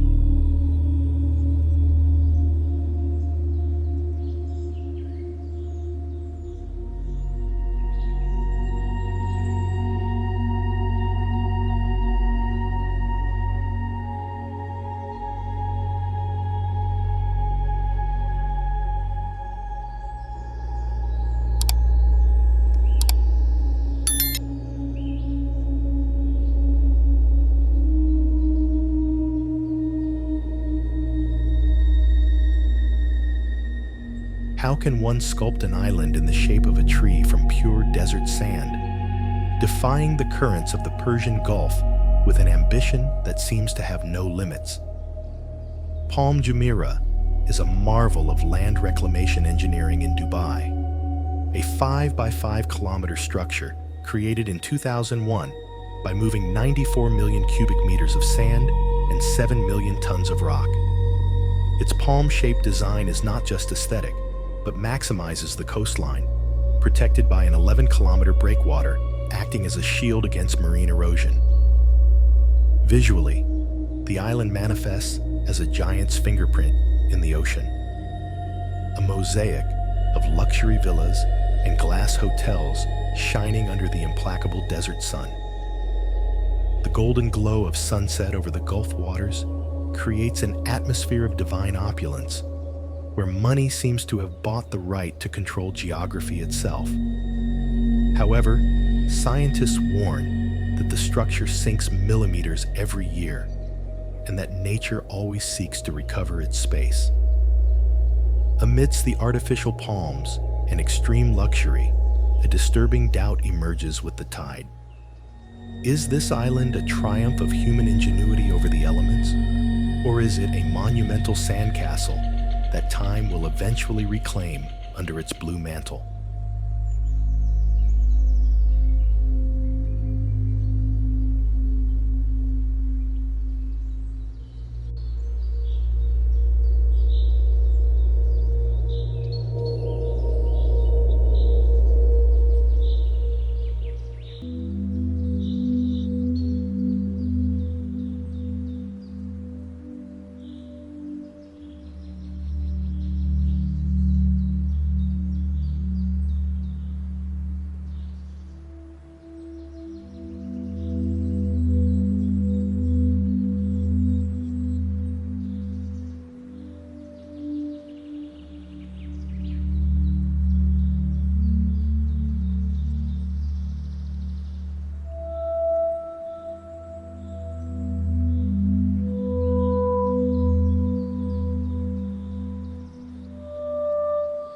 Have you ever felt the heartbeat of the world economy concentrated in a frantic choreography of steel, cranes, and containers that never stops, even in the silence of the night? The port of Shanghai has been the world's busiest cargo terminal since 2010, annually processing more than 47 million container units, TEU, through a logistics system that looks like it came from a nightmare of absolute order. Situated at the mouth of the Yangtze River, this industrial giant uses automated docks where intelligent cranes move the fate of entire nations without direct human intervention. Visually, the port is an infinite army of red and blue iron ants transporting the treasures of the modern world, a jungle of metal extending as far as the eye can see. The glow of industrial neons and cargo ship lights creates an atmosphere of mechanical mysticism, a glow of power that ancient Chinese fishermen associate with a new type of dragon devouring the horizon. It is said the port's noise is the sound of civilization consuming itself in an infinite quest for progress. Faced with this magnitude of cement and ambition, a disturbing question arises among the machines. Is man still directing this incessant flow? Or have we created a system so colossal it already functions under its own laws, ignoring our existence?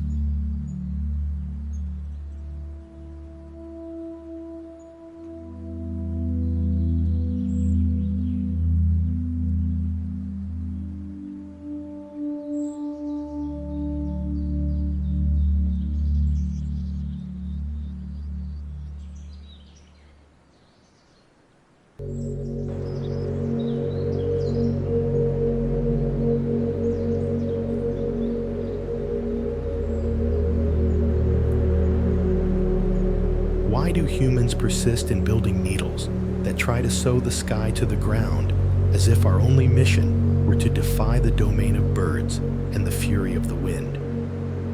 The Burj Khalifa in Dubai is the world's tallest building, an 828-meter-high structure with 163 floors rising over the sands as a testament to pride and cutting-edge technology.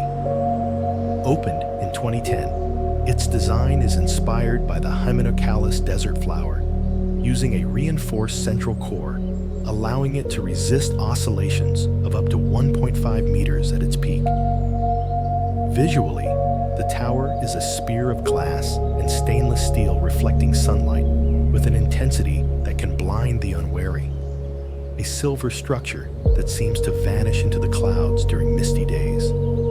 At sunset, the glow of the twilight bathes the summit in a rosy fire, an illumination that seems to connect earthly luxury with spatial divinity. Rumor has it that at the highest levels, time passes differently, and the whispers of cosmic winds can be heard. In the immense shadow this giant casts over the desert, a question remains etched in the glass. How close to heaven do we need to get to realize how small and vulnerable we still are before the immensity of the universe?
Is this a bridge for cars? Or is it a fleet of white sailboats perpetually sailing over the clouds covering the Tarn Valley in southern France? The Millau Viaduct is a masterpiece of architecture and engineering, surpassing the Eiffel Tower with a central pillar reaching 343 meters high, forming part of a 2.4-kilometer-long total structure. Opened in 2004, this cable-stayed bridge was designed to integrate with nature, using 7 steel pylons looking like thin fingers holding a thread of asphalt in the void. Visually, the viaduct unfolds like a giant harp played by the wind, an ethereal silhouette appearing to float over the morning mist like a mirage of order and beauty. The glow of sunlight piercing the steel cables creates an atmosphere of heavenly peace, where the journey between two mountains becomes an act of aesthetic meditation. Inhabitants of the region say that when fog is thick, the bridge seems to lead to another dimension where the world's noise disappears. Before this perfect harmony between metal and landscape, an existential doubt will assail you mid-journey. Are humans capable of creating something surpassing the beauty of the earth itself? Or is this bridge just a humble tribute to the greatness of the abysses it tries to cross?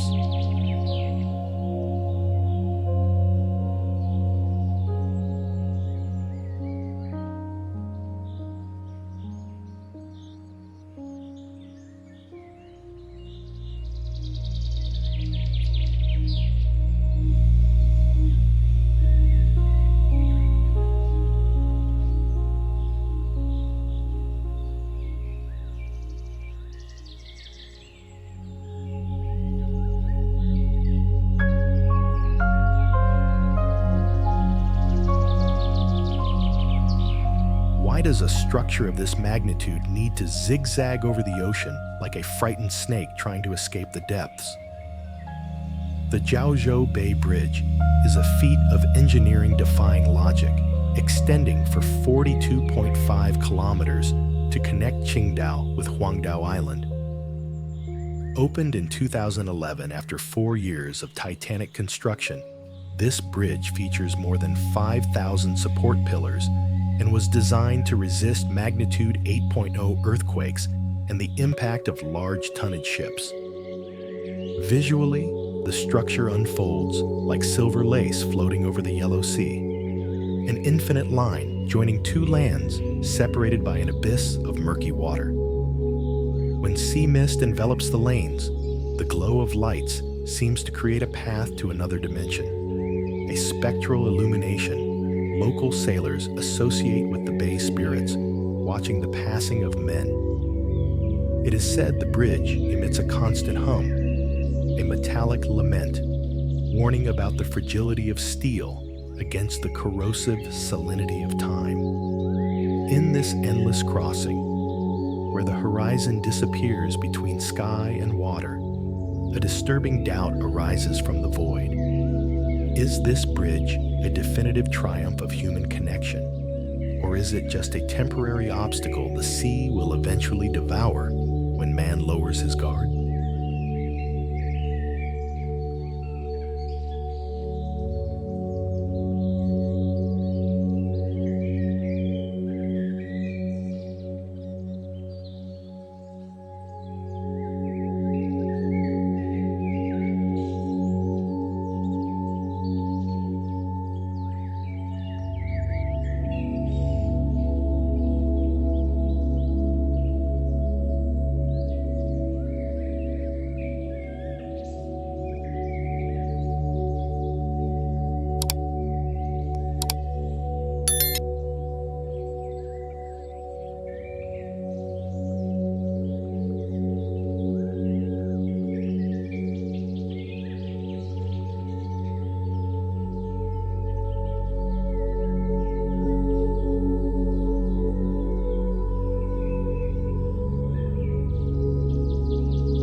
Why do the walls of this concrete giant seem to groan under the weight of a lake that shouldn't exist in the middle of a relentless desert?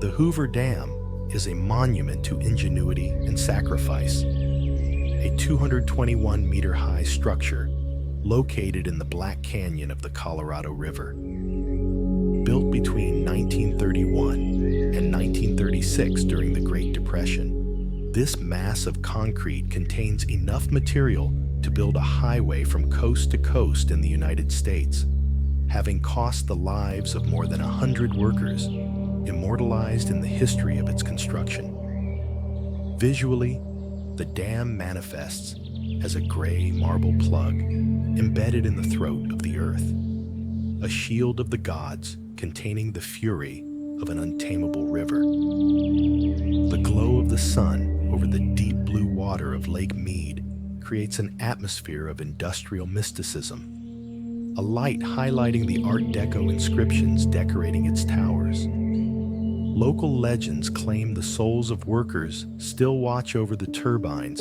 and their shadows can be seen on moonless nights. It is a place where human power feels absolute and at the same time terrifyingly precarious. Before this wall of cement that stops time, a piercing question arises from the depths of the canyon. Is it the dam controlling the river, or is it the river patiently waiting for the concrete to turn to dust to reclaim its freedom?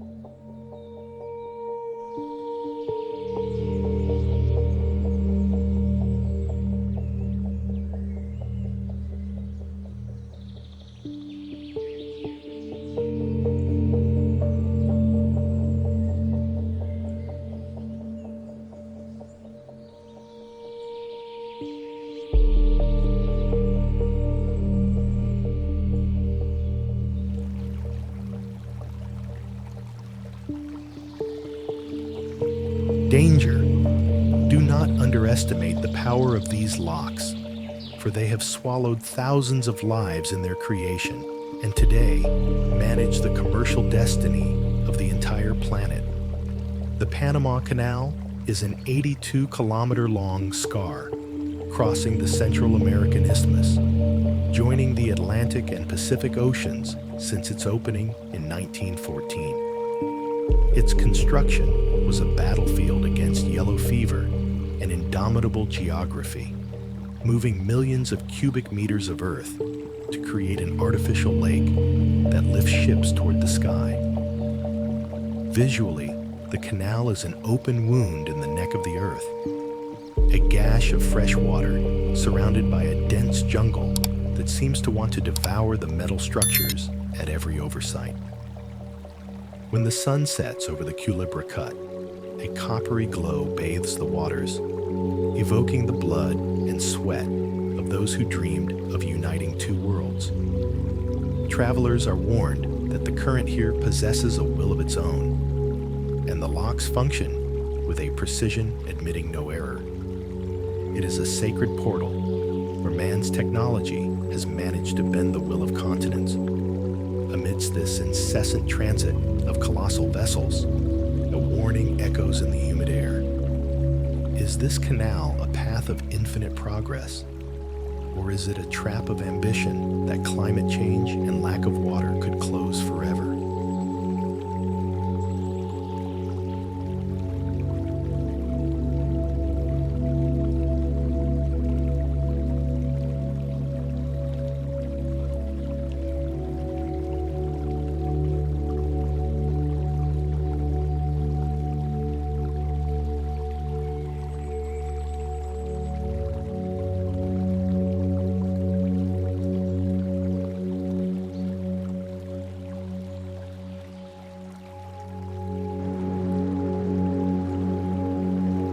Why would anyone build a ship in the sky, 200 meters above ground level, if not to escape the rules of gravity and reason? Marina Bay Sands is an architectural enigma composed of three 55-story towers holding a 340-meter-long upper platform known as the Sands Sky Park.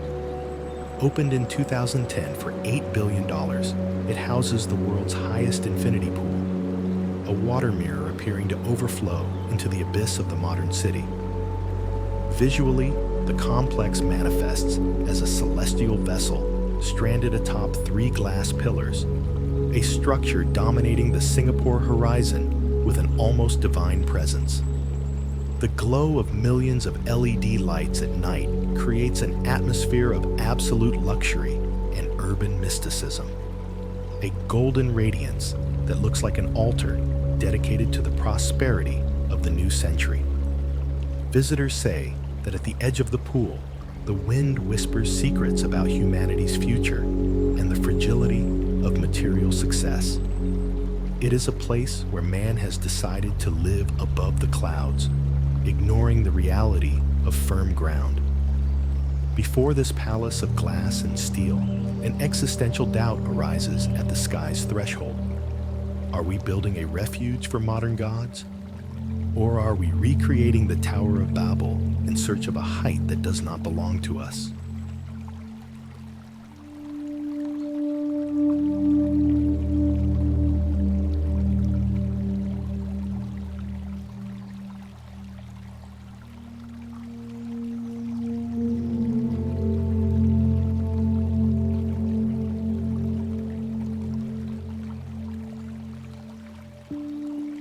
Careful! The roar of water in this place is not just noise. It is the vibration of an energy dragon waking up beneath the entrails of the sacred mountain. The Baihetan hydropower station is the world's second largest, with a double curvature arch dam rising 289 meters over the Jinsha River. Partially opened in 2021, this structure contains 16 generating units of 1 million kilowatts each, a technical feat that can power entire cities with the power of a single fall. Visually, the dam is a heart of steel and concrete, pumping electricity toward the rest of China, a curved wall looking like a stone claw holding the weight of an artificial sea. The white mist emanating from the spillways creates an ethereal glow, a sacred illumination locals associate with ancient mountain spirits tamed by engineering. It is said the ground vibrates at a frequency altering the pulse of those who get too close, as if the earth itself were protesting its captivity. It is a demonstration of power that takes the breath away and sows fear in the soul. Faced with this colossus of untamable energy, a piercing question stabs the chest. Will man always be able to control this devastating force? Or will the day come when the mountain decides to reclaim its heart back?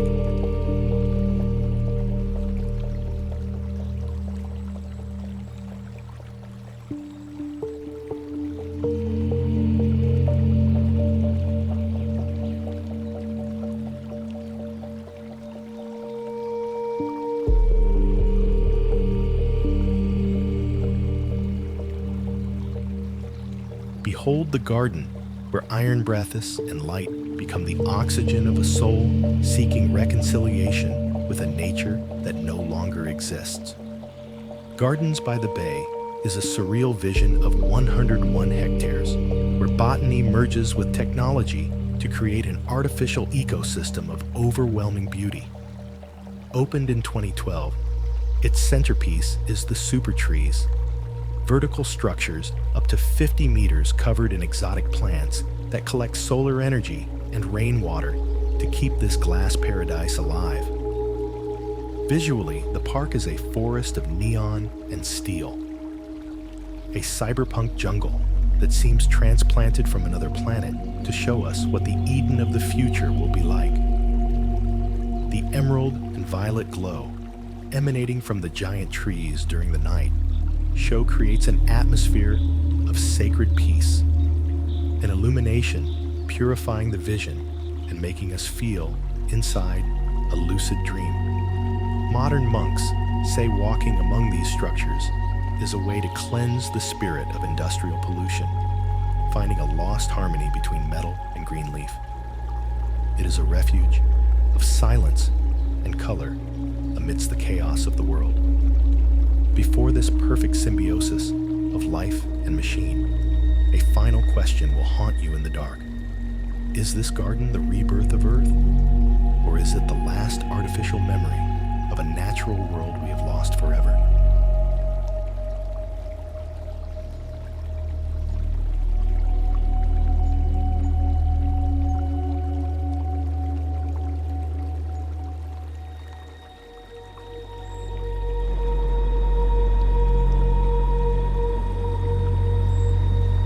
Observe the columns of smoke and vapor rising like fire prayers toward the immensity of the Inner Mongolian sky, feeding the electrical hunger of a nation that never sleeps. The Tuokatuo Power Station is the world's largest thermal power plant, with an installed capacity exceeding 6,700 gross megawatts. Operating since the early 21st century, this industrial fortress burns coal to generate the energy sustaining Beijing's heartbeat, transforming dark minerals into pure light for millions of homes. Visually, the plant is a titan of iron and infinite chimneys appearing as pillars holding the weight of the firmament, a structure dominating the plain with brutal and majestic authority. The reddish glow of the furnaces at night creates an atmosphere of volcanic mysticism, an illumination evoking ancient fire gods that today inhabit steel turbines. Workers say the plant's heat is the breath of a trapped giant begging for mercy while consuming the wealth of the soil. It is a reminder of our absolute dependence on the Earth's entrails. Surrounded by this horizon of energy and vapor, a disturbing doubt arises among the smoke. How long will the Earth forgive our insatiable thirst for power before the fire we created ends up consuming us?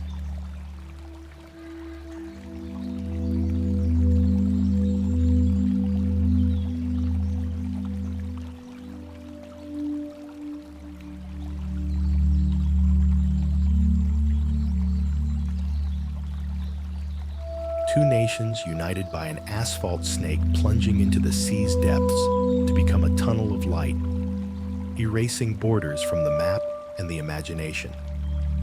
The Øresund Bridge is a marvel of 7.8 kilometers connecting Copenhagen with Malmö, transforming halfway into an artificial island and then disappearing under the waves in a 4-kilometer tunnel. Opened in 2000, this link combines a high-rise cable-stayed structure with submarine engineering, allowing the free passage of ships and planes without interrupting the flow of life. Visually, the bridge looks like a steel dragon diving into the ocean in an act of blind faith. An elegant silhouette joining two cultures in an embrace of concrete and tension cables. The blue glow of the Nordic horizon at sunset bathes the structure in a light of absolute peace, an illumination suggesting the mystical union of two souls the sea tried to separate for millennia. It is said that at the point where the bridge sinks into the water, time stops, and travelers experience a sense of transition toward another world. It is a triumph of peace and human cooperation over the abyss. In this journey between sky and sea, a disturbing doubt remains suspended. Where does the bridge end and the dream of a world without borders begin? And what price will we pay if the sea decides to reclaim its original division?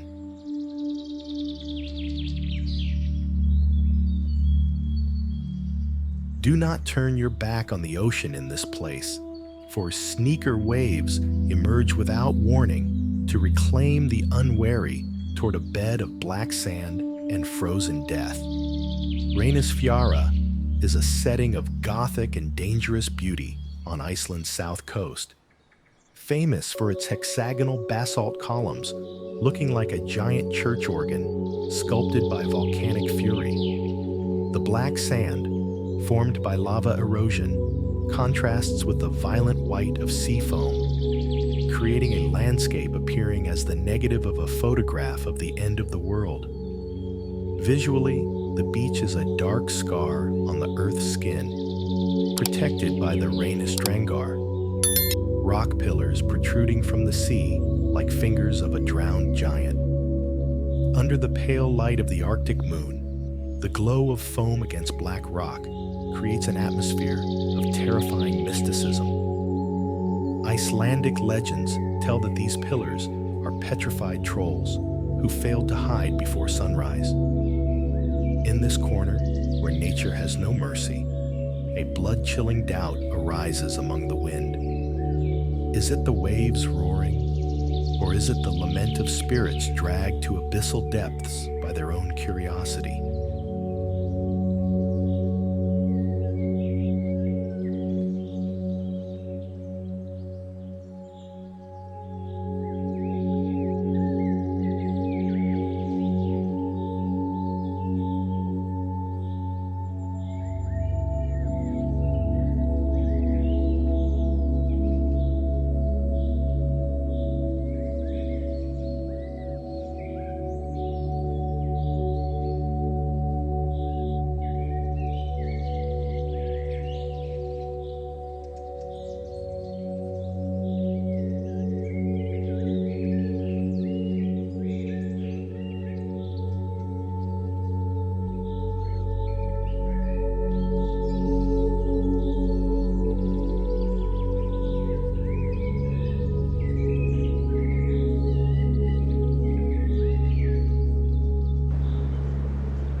How is it possible that in the heart of the Balkans exists a stone realm where time stopped when glaciers still dominated the Earth?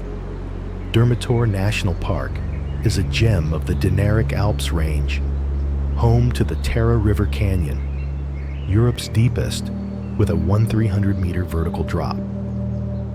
This sanctuary houses 18 glacial lakes known as mountain eyes, situated among 48 peaks exceeding 2,000 meters in altitude, sculpted by erosion over millennia. Visually, the park is a gray limestone fortress, protecting century-old black pine forests, a rock spine appearing to hold up the southeast European sky. When sunlight filters through gorge cracks, a bluish glow is produced over gelid waters, a sacred illumination evoking the presence of ancient Illyrian gods. Local shepherds speak of hidden caves where mountain kings sleep waiting for the end of times. In this amphitheater of absolute silence and geological majesty, a piercing question arises from the canyon floor. Is the silence we hear nature's peace? Or is it the void of a world no longer needing the presence of men to exist?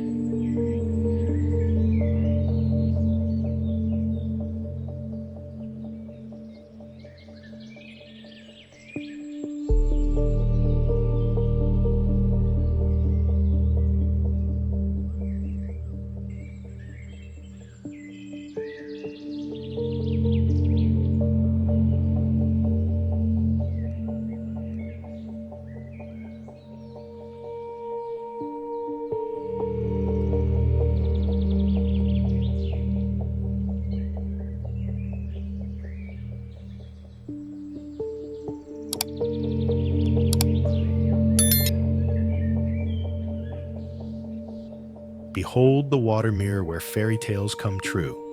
But be careful, for beneath its emerald serenity hide secrets man has tried to bury for centuries. Lake Bled is an icon of the Julian Alps, characterized by its central island housing a 15th century church, accessed after climbing 99 sacred stone steps. Formed by a receding glacier and fed by thermal springs, this 145-hectare lake is guarded by a medieval castle hanging precariously from a 130-meter cliff. Visually, Bled is an emerald eye embedded in the forest, a romantic painting where Pletna wooden boats slide like shadows over liquid crystal. The golden glow of the setting sun over the church tower creates an atmosphere of divine peace, a light appearing to invite the soul's redemption. It is said that ringing the wishing bell on the island attracts luck, but legends warn that every wish has a price that the lake will collect in the future. Before this perfect and almost unreal beauty, a disturbing doubt arises on the horizon. Is this place a refuge for hope? Or is it a glass trap designed for us to forget the shadows inhabiting our own interior?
Observe how giant tree roots devour carved stone, as if the jungle were trying to erase the trace of a civilization that once believed itself invincible. Angkor Archaeological Park is the world's largest religious complex, extending over 400 square kilometers of history, beginning in the 9th century under the Khmer Empire. Its jewel, Angkor Wat, was built in the 12th century with millions of sandstone blocks transported by rivers, creating a perfect symmetry representing Mount Meru, home of the Hindu gods. Visually, the park is a puzzle of stone faces and infinite bas-reliefs emerging amidst weeds, a ghostly city where time has become circular. When the jungle's green light pierces stone windows, a mystical glow is produced over moss, an illumination appearing to give life to apsaras figures or celestial dancers. Buddhist monks say that spirits of ancient kings still walk the galleries during full moon nights, watching over their lost legacy. Walking among these sacred ruins, a final question will haunt you. Is nature destroying Angkor? Or is it simply embracing what always belonged to it, given the fragility of human works?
What sin did these stone giants commit to be condemned to remain petrified forever in an amphitheater of fire and silence under the Utah sun?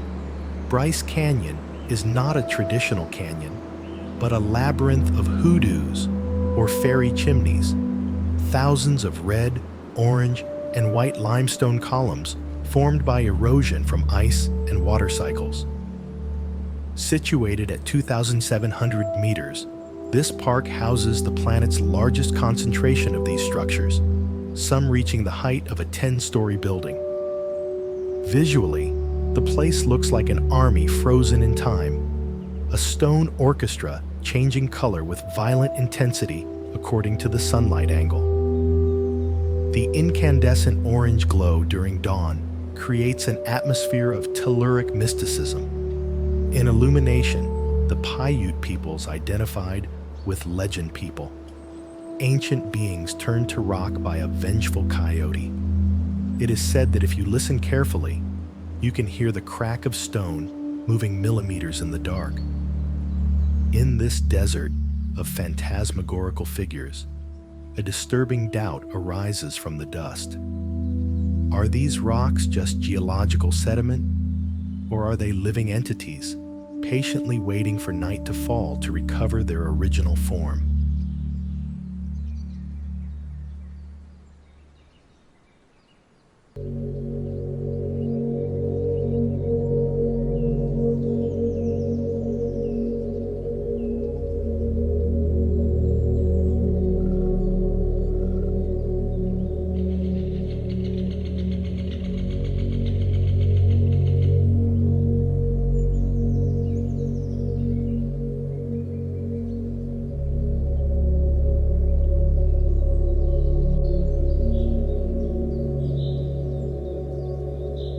Behold the river where water flows with peace, trying to wash the blood of thousands of souls caught in the steel web of a ruthless history.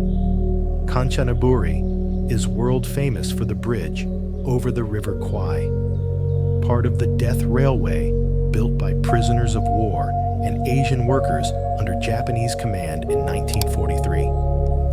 This 415-kilometer railway cost the lives of more than 100,000 people perishing due to hunger, disease, and extreme terrain brutality.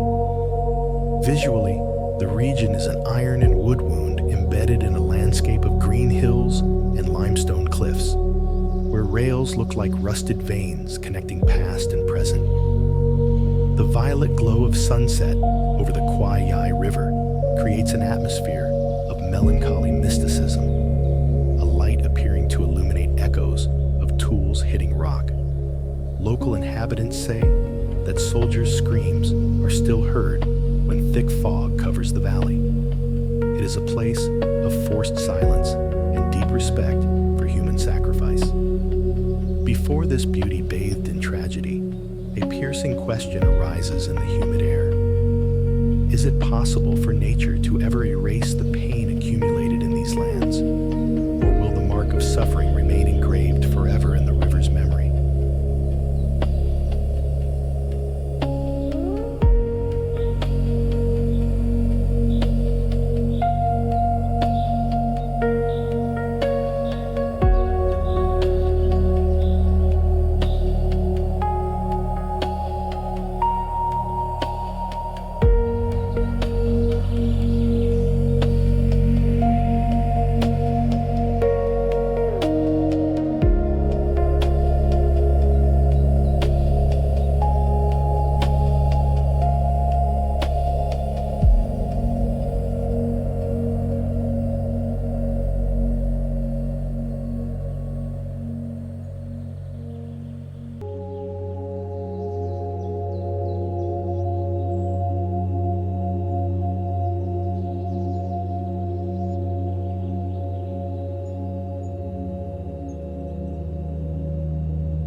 Do not try to look away from these summits, for their reflection in the water is so perfect you could lose the notion of what is real and what is just a divine mirage. Grand Teton National Park in Wyoming is a monument to verticality, with the Grand Teton Peak rising to 4,197 meters without hills to soften its ascent from Jackson Hole Valley. These granite mountains, with 13,000 years of visible geological history, are among the world's youngest, explaining their sharp edges and hanging glaciers looking like diamonds caught in stone. Visually, the park is a mirror of silver and rock, where alpine lakes like Jenny Lake capture peak images with a fidelity dizzying the senses. The silver glow of dawn over snow creates an atmosphere of sacred purity, an illumination the ancient Shoshone considered the resting place of air spirits. It is said the mountains watch travelers with a gelid steadiness, and their shadow can steal your will if you venture alone on their trails. Before this stone immensity defying gravity, an existential doubt remains engraved in the ice. Are the mountains rising toward heaven, or is heaven leaning on them not to collapse upon us?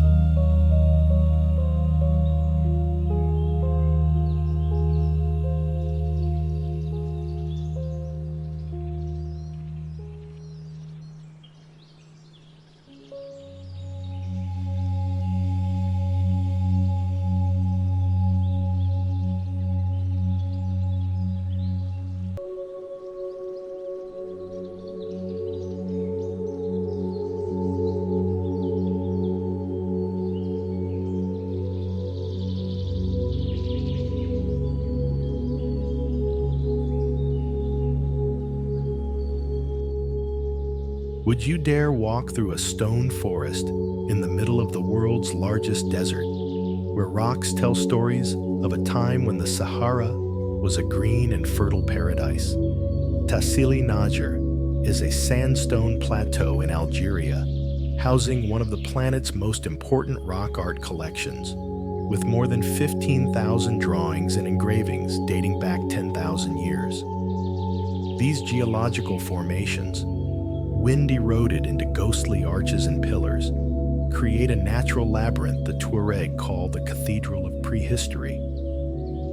Visually, the landscape unfolds like skeletal fingers of a buried giant emerging from red sand, a setting of long shadows and absolute silence. The golden glow of the desert sun over Saharan stone creates an atmosphere of ancestral mysticism, a light appearing to give motion to paintings of round-headed beings and extinct animals. It is said that ancient painters still watch their works from the darkness of cracks, and the wind carries their voices in a forgotten language. In this cemetery of civilizations and stone, a disturbing question will assail you. Are we the descendants of those who left these traces? Or are we just temporary visitors in a world that has already seen its end many times?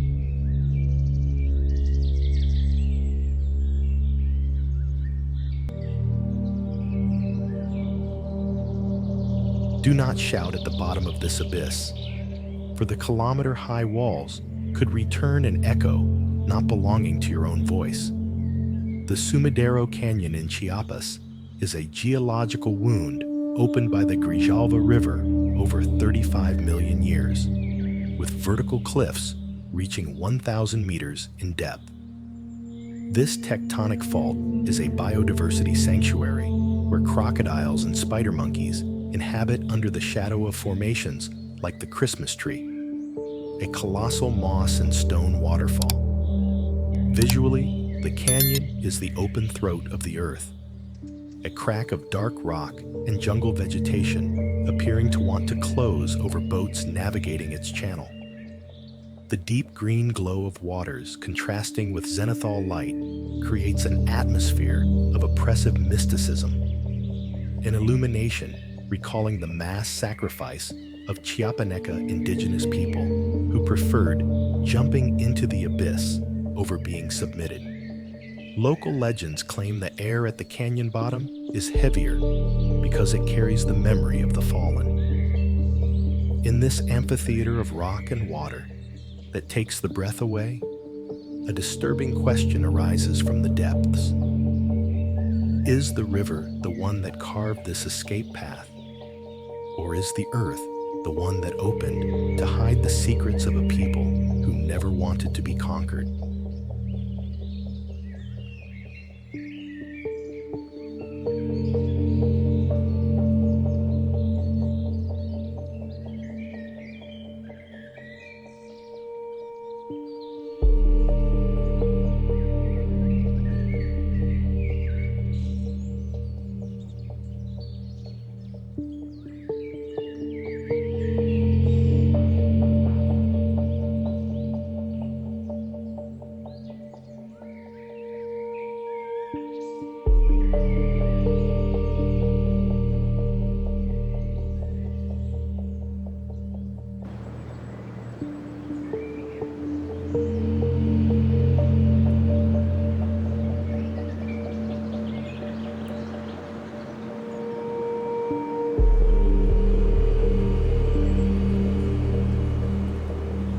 Observe the stone cathedrals emerging from red dust, like monuments erected by a giant civilization that time decided to erase.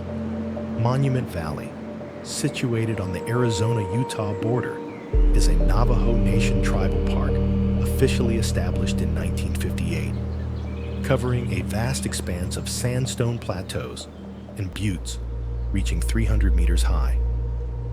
These structures result from millions of years of differential erosion, where harder rock resisted wind and water, leaving iconic shapes defining the Old West imaginary. Visually, the valley is an army of terracotta sculptures suspended in a sand ocean, where every shadow looks like a sun scar on desert skin. The crimson glow of sunset bathes rocks in a sacred fire, an illumination Navajos link with deep respect for Mother Earth and cosmic harmony. Local belief says stones are resting ancient beings, and their stillness maintains world balance. In this immensity of silence and stone, a truth comforts the spirit. Is it the desert's solitude we seek? Or is it the peace of knowing something eternal watches us while we pass?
How could a civilization without writing or iron tools fit multi-ton stone blocks with such precision that not even a piece of paper can pass between them?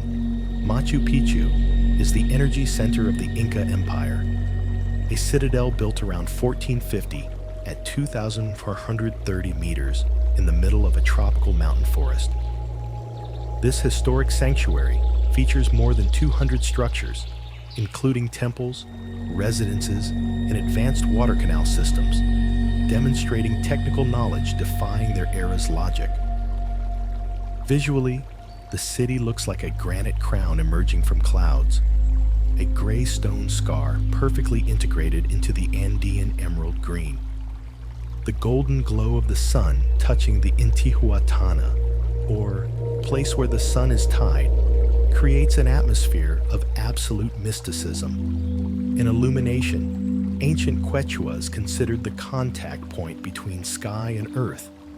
It is said, the air here possesses divine purity, capable of cleansing the sorrows of the tired traveler. Before this masterpiece of faith and ingenuity, a question remains engraved in the mountain wind. Is Machu Picchu a refuge for men? Or is it the altar where man finally managed to speak with gods in their own language?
Why does this lake's water possess a color so supernaturally blue?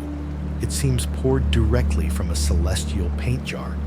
Lake Tekapo is a jewel of New Zealand's South Island, with an 83 square kilometer surface situated at 710 meters altitude, whose characteristic color comes from rock flour, finely crushed by glaciers suspended in the water. On its shores stands the Church of the Good Shepherd, built in 1935, a stone monument framing one of the planet's most famous views. Visually, the lake is a turquoise gem surrounded by a sea of purple and pink lupin flowers, creating a chromatic contrast looking like a lucid dream. At night, the sky transforms into one of the world's purest starlight reserves, with galactic radiance illuminating snowy peaks. However, locals speak of strange echoes emerging from the water and lights dancing in the mountain darkness. Travelers are warned not to seek absolute silence, for the wind carries stories of those lost trying to touch the star's reflection. In this blue and luminous solitude, a disturbing question will assail you. Is this blue a color of peace? Or is it the veil hiding a depth human beings can never understand?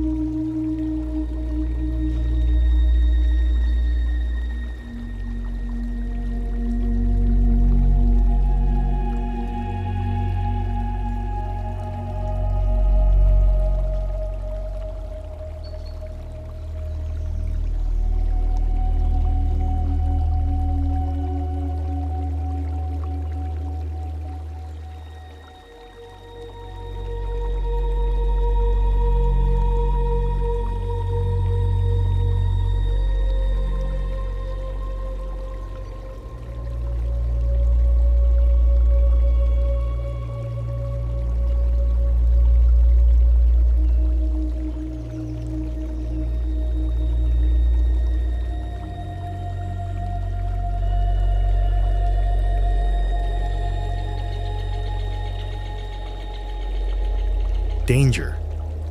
Do not trust your eyes when looking at the edge of this island, for the ocean appears to open into an abyssal waterfall, swallowing the whole world into darkness.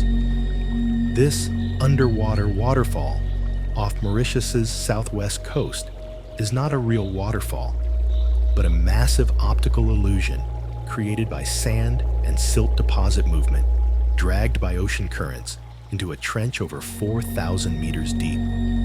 Visually, the phenomenon looks like a giant eye on the seafloor, or a liquid portal sucking light and matter toward Earth's center.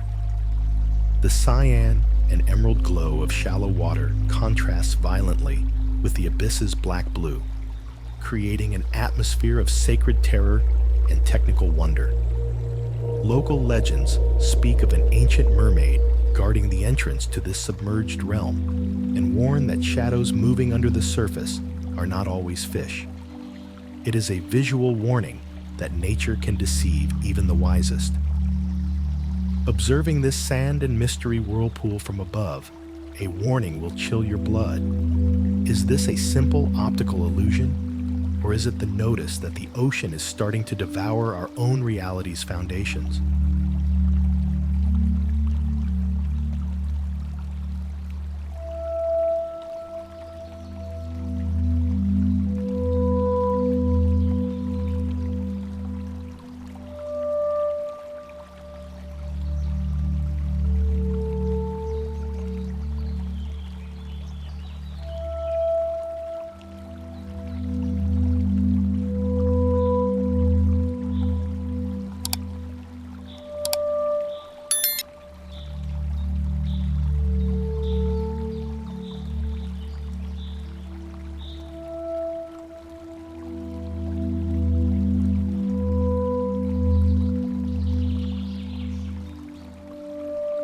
How is it possible that mountains decided to dress in all rainbow colors, as if the earth itself were a canvas where creation went mad with joy? The Zhangye Dangxia relief in China is a unique geological formation of red sandstones and mineral deposits accumulated over 24 million years, molded by tectonic movements and wind erosion. Vivid color bands from intense yellow to blue-green result from different metallic element oxidation trapped in the rock.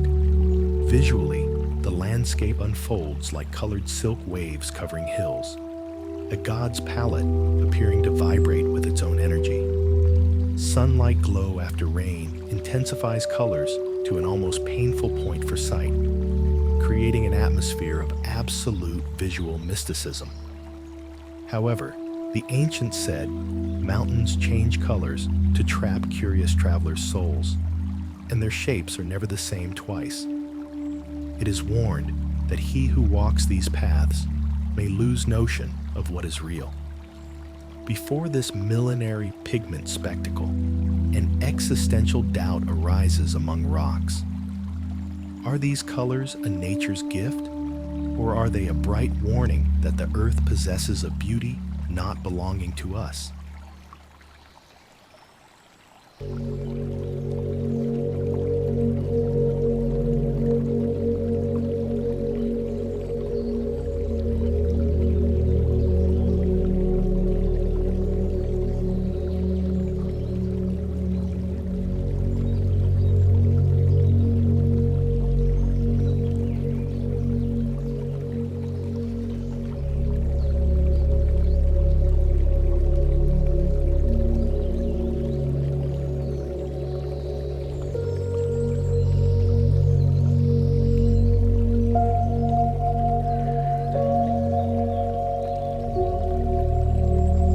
Careful walking through the corridors of this gold palace, for the echo of tyranny and revolution's blood still throb behind every mirror. The Palace of Versailles is the ultimate symbol of French absolutism, a colossal 67,000 square meter structure and over 700 rooms, whose main transformation began in 1682 under Louis XIV, the Sun King. Its gardens extend for 800 hectares, designed with relentless geometry, seeking to demonstrate man's domain over wild nature. Visually, the palace is a golden glass cage, a luxury prison where painted ceilings and chandeliers hide centuries of conspiracies and dark secrets. The Hall of Mirrors glows at sunset, creating an atmosphere of decadent mysticism, an illumination appearing to reflect not the living, but ghosts of a court believing itself divine. Night guards tell of rhythmic steps and whispers in ancient languages, warning about pride's price. In this marble and ambition labyrinth, a disturbing question will haunt you. Is this palace the home of French glory? Or is it the golden mausoleum of a social class forgetting hunger is always stronger than gold?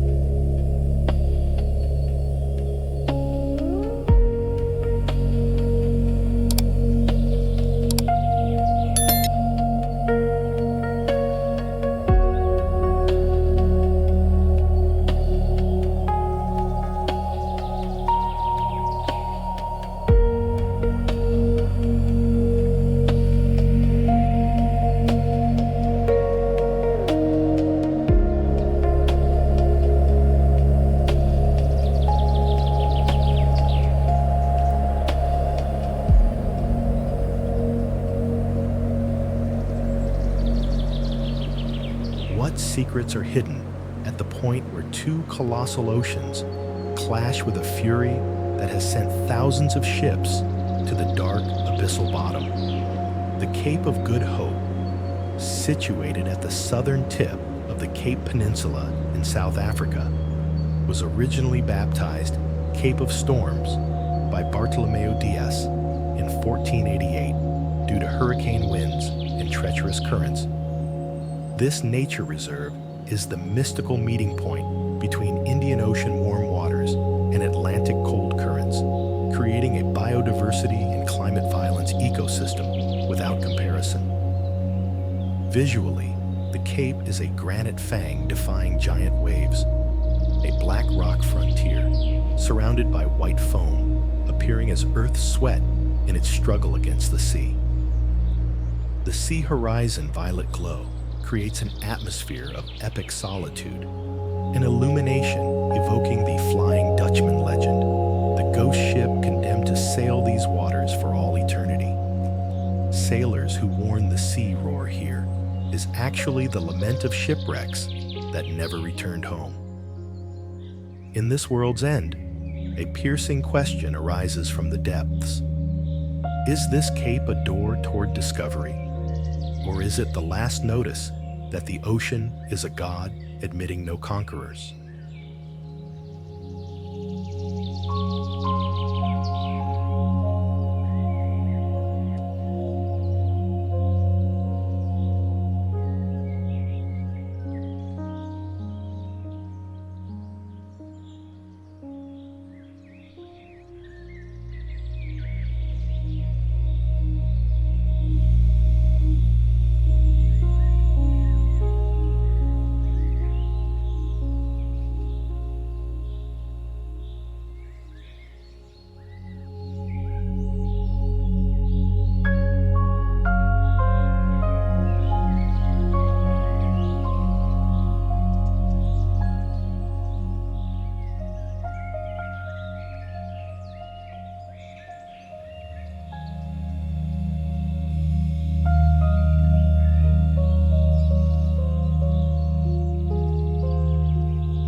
Do not look into the abyss if you are not willing for the abyss to look back at you with a steadiness that will make your knees and soul tremble.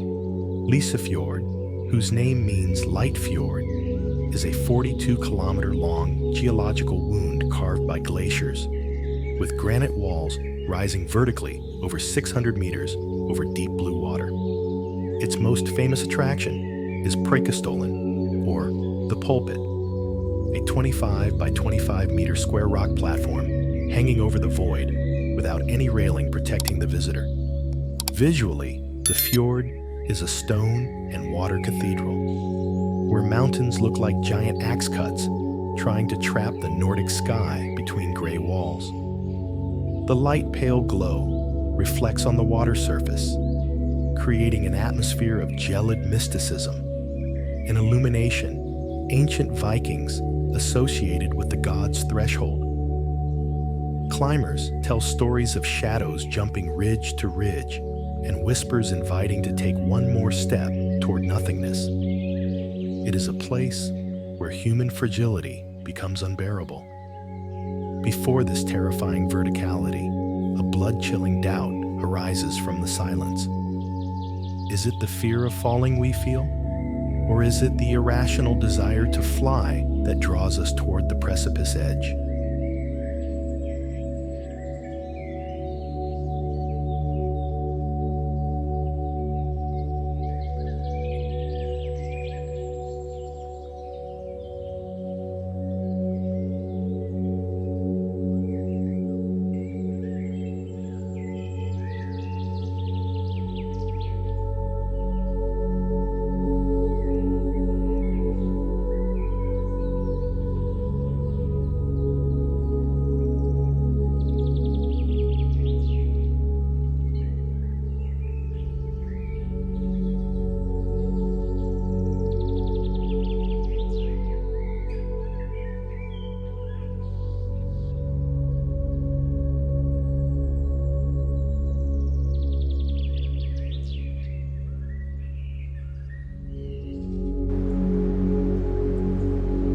How is it possible for a forest to have survived while dinosaurs disappeared and continents separated, keeping secrets modern man only begins to suspect?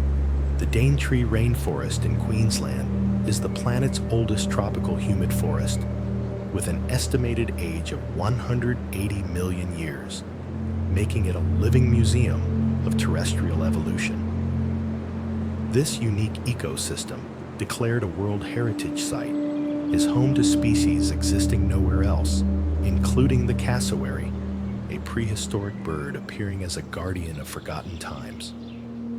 Visually, the forest is an impenetrable green lung, where ancient tree roots twist like giant snakes seeking Earth's heart. The emerald glow, filtering through the forest canopy, creates an atmosphere of primordial mysticism. In illumination, Kuku Yalanji Aborigines consider the vibrant presence of ancestors caring for every leaf and stone. However, it is what the forest has a will of its own labuen, and those not respect its laws end up disoriented by their own thoughts. In this sanctuary of millenary life, a disturbing doubt arises from the thickness.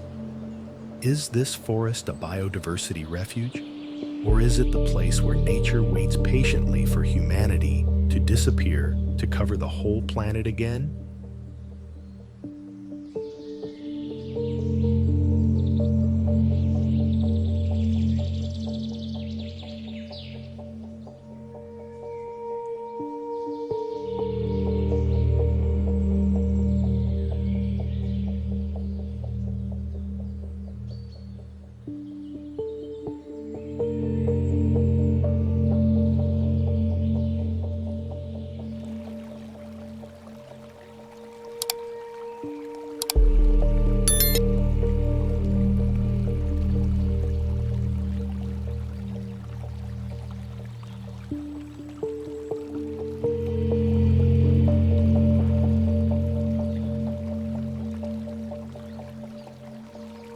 Do not cross the bridge toward the abyss if you are not prepared for the stone to speak to you in a language the living have forgotten.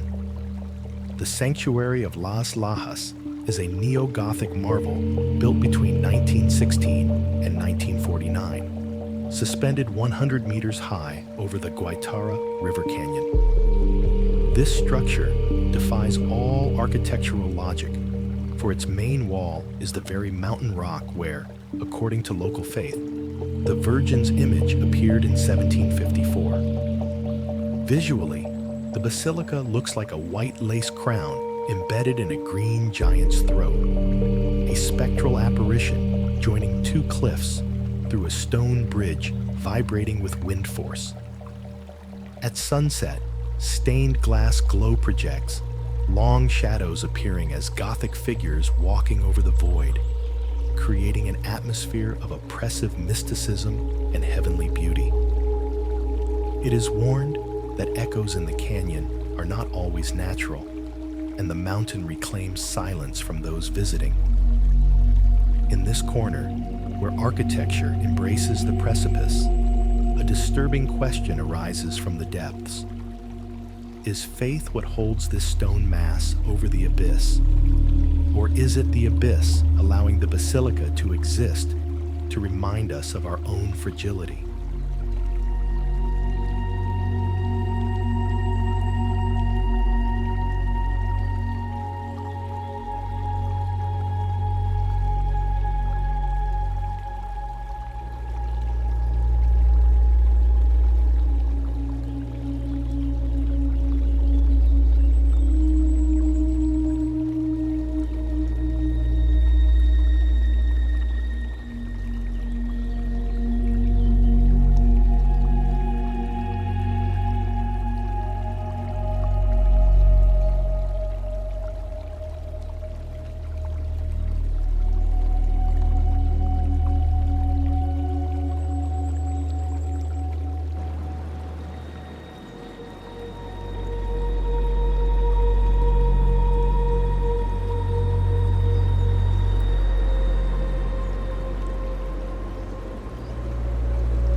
Why does the human soul feel so insignificant and yet so complete before this turquoise mirror guarded by 10 stone giants who seem to have stopped time? Moraine Lake, situated in Banff National Park at 1,884, is a glacial jewel whose electric blue coloration comes from light refraction over rock flour deposited at its bottom. Surrounded by the majestic Valley of the Ten Peaks, this barely 0.5 square kilometer body of water contains Arctic purity essence and the Rockies' geological violence.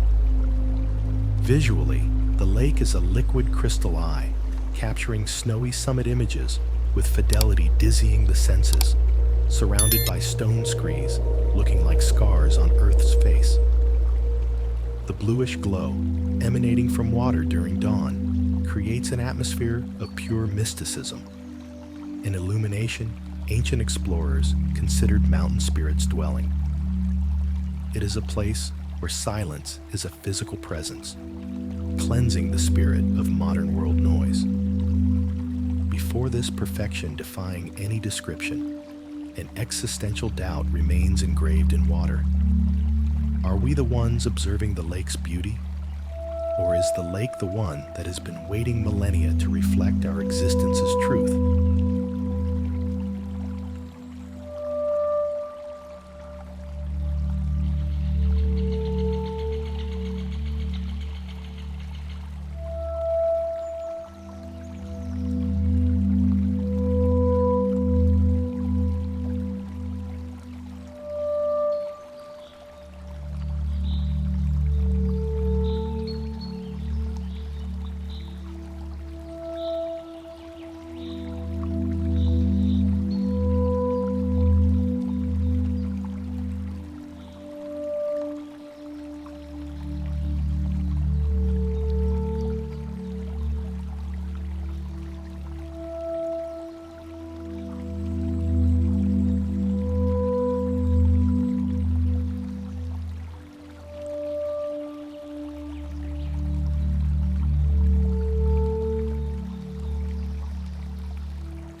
Behold the river of grass, where silence is not sound absence, but the deep breath of a wild land, pulsing underwater and mud. Everglades, National Park in Florida, is a unique ecosystem on the planet, covering 1.5 million acres of W, acting as the region's biological kidney.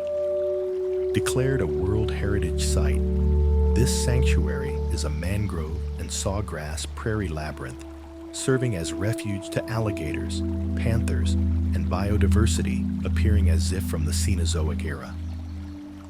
Visually, the park is a green sea flowing imperceptibly, a liquid vein network extending to the horizon under a sky appearing larger than anywhere else.